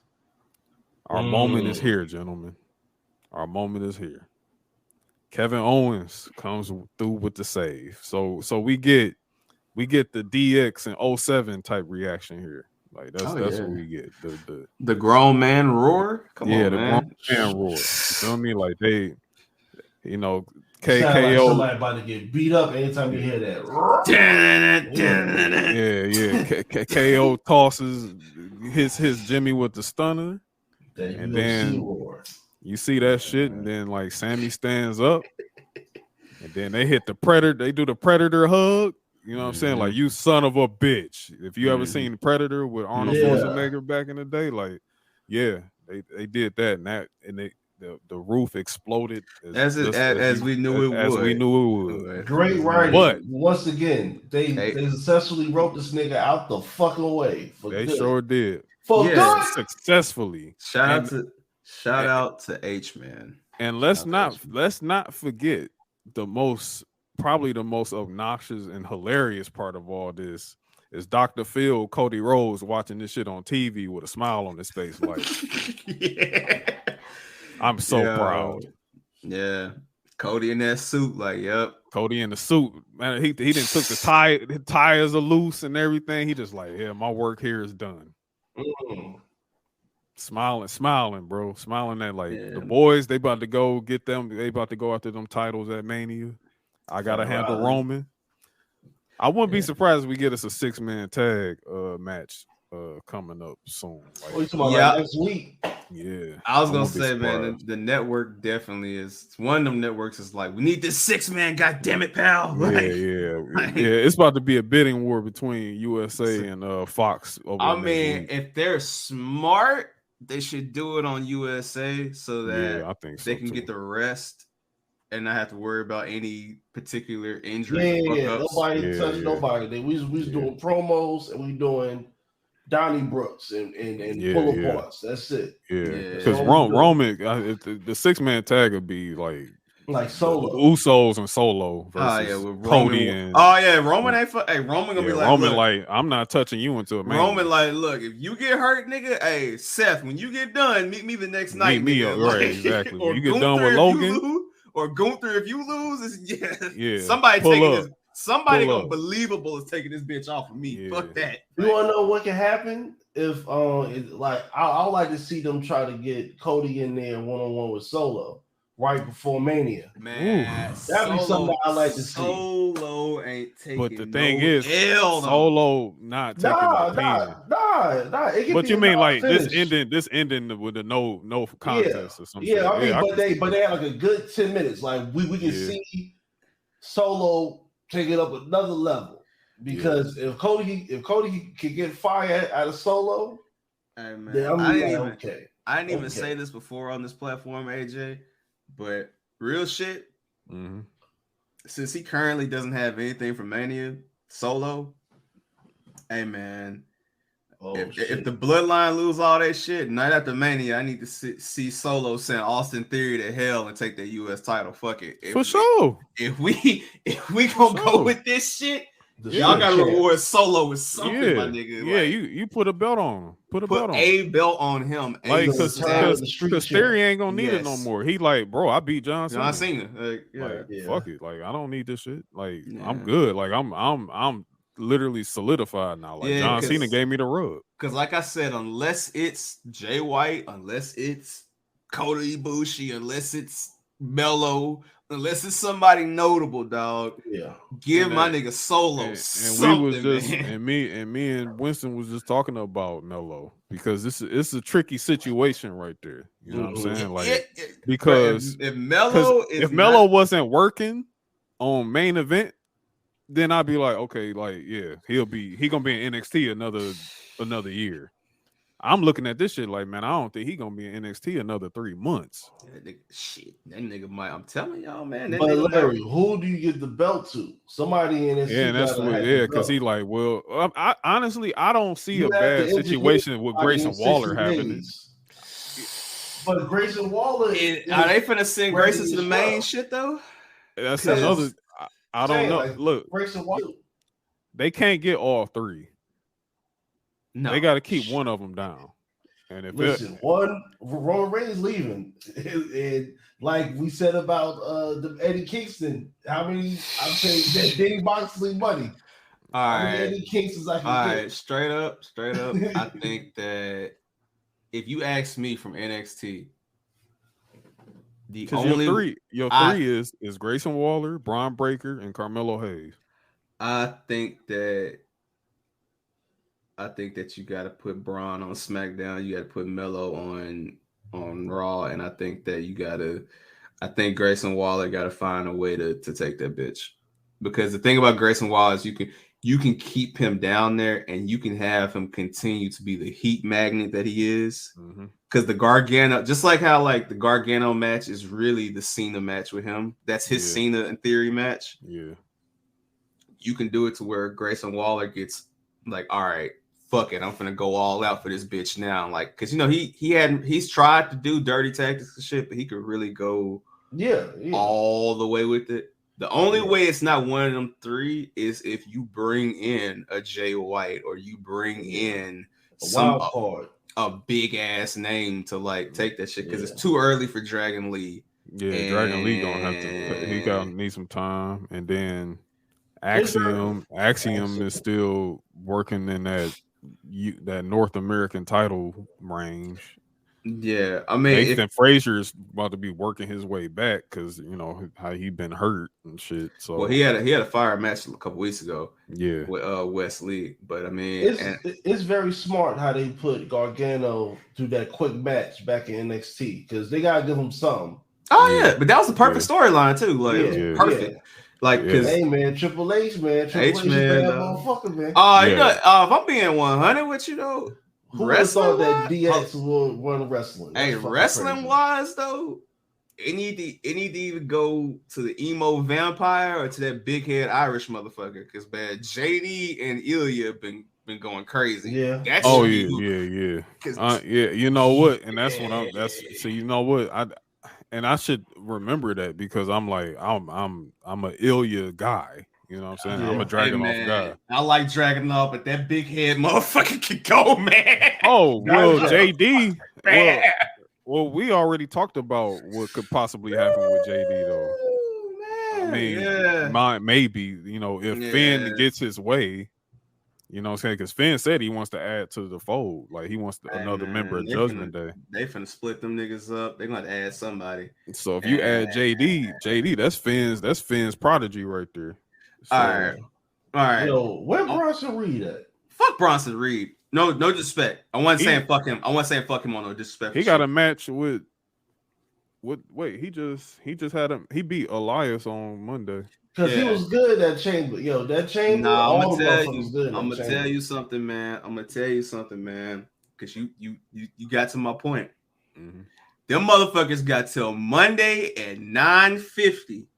And if Bobby Lashley ain't got no goddamn match, I need Bobby and Bronson Reed, dog. Fuck it. Like, give me the battle. Maximum Carnage, nigga. Yes, nigga. Okay.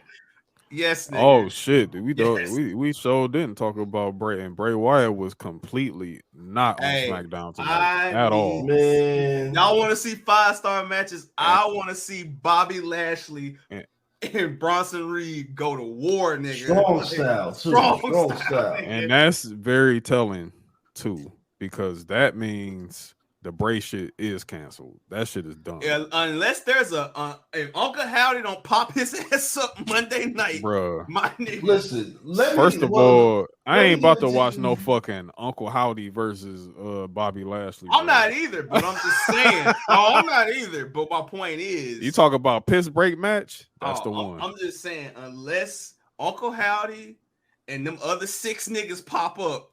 You know what I'm saying? For Bray's stable, pop the fuck up. Over. Yeah, bro. Like personally, I think this shit was never gonna work. But let me ask both of you gentlemen, where did this Bray Wyatt shit go wrong in general, his whole career? Because to me, this shit never really connected. Like in terms of the mysterious shit, like he leaned too much on mysterious shit. I can pinpoint the exact moment. It's real simple. I've told both of y'all. 2016 should have been Bray and Brock for the title. It shouldn't have been Bray and Randy. You're talking about the SummerSlam? Well, no. I'm sorry. 2016, when he eliminated Brock, he should have had the Brock match. That's number one. Number two, they shouldn't have had Randy take the title off of him in 2017 the way they did. Like the way he won that Elimination Chamber just to lose it to Randy Orton like that. I know they had the tag team storyline on SmackDown because they had Randy and the Wyatt family and you know all that. But I think when they did that, and then they took when was that 2016? I'm trying to remember the times. I know what year that was though. I know exactly what you're talking about. Because remember they had. I feel like that's 2017. Because that was a chamber where they had AJ in the chamber. That was his first. Yeah, because it was AJ. It was AJ. Yeah, because it was AJ and Shane McMahon that year. Yeah, Mania. Yeah, because he had blowing hair and shit. Yeah, I remember. Yeah, because they did that shit. Because remember when AJ was fooling, bro. You remember when he lost? Yeah. AJ was wilding. But AJ was fooling. AJ was fooling. But yeah, nah, that's where they fucked up, man. Like when they took the title off Bray and they went, like, remember they had like the snakes and shit in the match on the ring. Yeah, that's the House of Horrors. That's when the downhill went. And I just think that I don't mind Bray, but it's like you have to wrestle, dog. Like that's just some shit you can drag out. But this is not 1996. No, it's not. It's not. But you want to know something about the Bray shit? This is why they still hanging on to him, because the kids like that shit. Them kids like that Bray shit. Now no, they like this Bray shit that was happening now. But I won't necessarily say the Fiend. Like they like the Fiend. Like I don't know about that. But no, they did. They did. That merch was. Even when he left, the motherfuckers was still buying up all his Fiend shit. So but the thing, okay, I'm gonna keep it more recent. Well, what's wrong with Bray is the simple fact that he wasn't healthy when they brought him back. He wasn't healthy. It's clear that he wasn't, because like they said, they brought him back with a bad knee. I think they punched the ticket too early, but I get that y'all wanted to have some shock and awe with extreme rules. Like I get that, because you didn't want that to be the same typical B show that it was in the past. Even though before that Bray shit, they had a pretty solid. They had a solid, very solid extreme rules last year. They did, but then the Bray shit happened at the end. But I think they punched it too early. And because he ain't wrestle. He didn't wrestle. There's another thing that I think has to be said about this too. And they had to learn the hard way with this shit. And it's as simple as this. Don't tell Brock you finna do something unless Brock says okay. Unless Brock says I'm down for it, don't even build. Don't even mention it. Don't even say shit. Don't even let like them. That's another thing they fucked up when they had Bray come out there and do that damn promo talking about whoever wins between Bobby and Brock, your ass is mine. And then because then it became it should be we should get. We should get this, and it's like, y'all going that way. Because Brock is probably like, you gotta, hopefully Brock knew that shit was, gonna happen. Because Brock would have been like, man, what the fuck is he talking about? AJ looked at the camera like, what the fuck is going on with Brock would have been Brock would have been eating dinner with Vince. Like, I couldn't believe the nerve of that motherfucker. Like, the nerve of this motherfucker here. My name? My name? Me? Me? He said so almost, right? Almost. All right. Yeah, got you. No problem. Almost. No problem. Say less. Hey. Sable, bring the gravy. What the fuck is A1 sauce? I said A1 sauce, motherfucker. Like that. Hey, listen, that shit is crazy. Like that motherfucker said their names. I said, oh hell no. I was like, that's when I knew. I was like, yeah, Bobby. Yeah, and something tells me Stone Cold pulled out last minute too. Something tells me that Stone Cold really had an idea in his head about them suplexes he was going to take, and was like, I'm good. I'm good. That's my time. I'm good. Next year. Maybe next year. But no, we know what Stone Cold's doing this year. What? Well, he gonna be on Broken Skull Ranch? No. No, I'm dead serious when I say I really believe Stone Cold and LA Knight is happening. Oh, you think Stone Cold and LA Knight is happening? Dog, they're doing like some interaction. They're doing the Seth shit they did last year with LA Knight, where I don't have a match for Mania, and I'm going through it. I've been losing. He's going to come out night one, talk his shit, open the show. He's gonna open the show and he's gonna say, I can't believe this shit. It's LA Knight. God damn it. Because he's not LA Knight in LA. He's losing every match. Night. He's losing every match. Yeah. He's gonna come out and he's gonna say it's probably gonna be a legend or two that pops up that can't wrestle no more. He's gonna talk shit to him like, I beat your ass. Glass breaks. Yep. Stone Cold rides out the ATV. 3-minute match. LA Knight gets a LA Knight gonna take a stunner. LA Knight's gonna take a stunner. He's gonna lose, and then Everybody goes home happy. That's his moment, though. Like, that's all you want. Like, let me open up the show. Like, I can see that. Yeah, I can see that. Yeah. That'd be hard. Yeah, that would be hard too. That'd be good. Yeah, because don't good for everybody. Don't give me Bob. Don't like if Bray can't go. Don't give me Bobby LA Knight because we know how that's gonna end. Give me something that I'm on my toes. Like, ooh, like, because you know how Bobby's been like, I'm the baddest motherfucker. Let Bronson Reed step up. Like, hold up, bitch ass nigga, I'm right here. Hold up, nigga.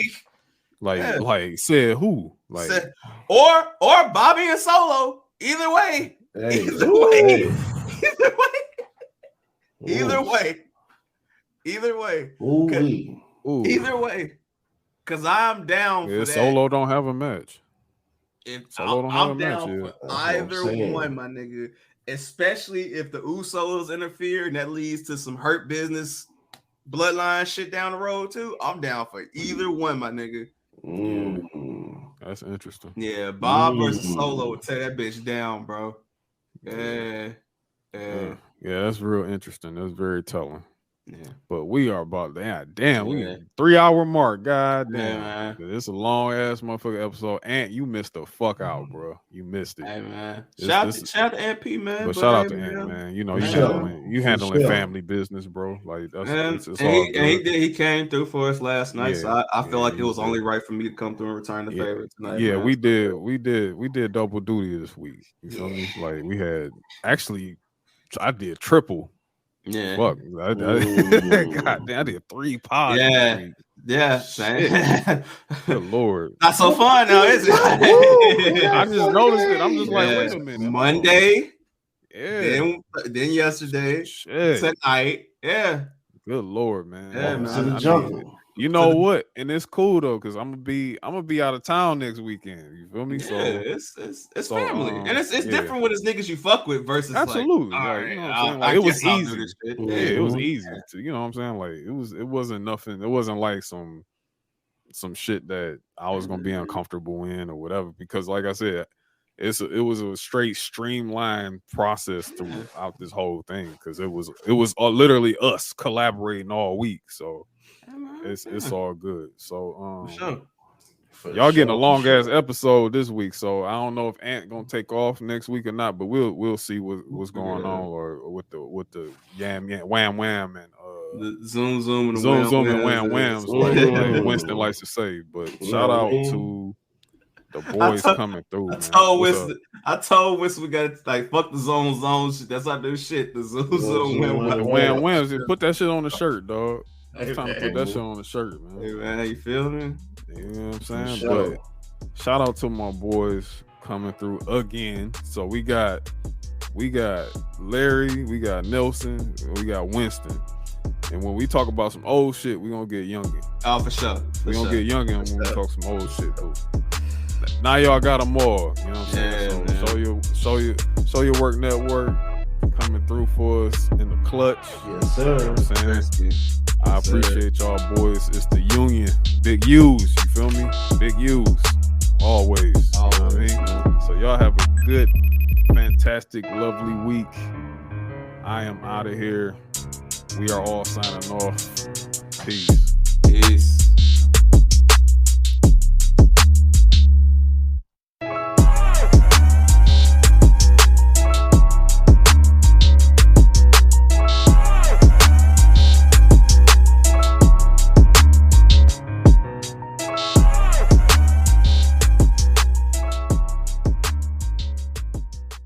This is Midcarders and Catering Podcast, a weekly podcast focused on pro wrestling and hosted by AJ and Ant P.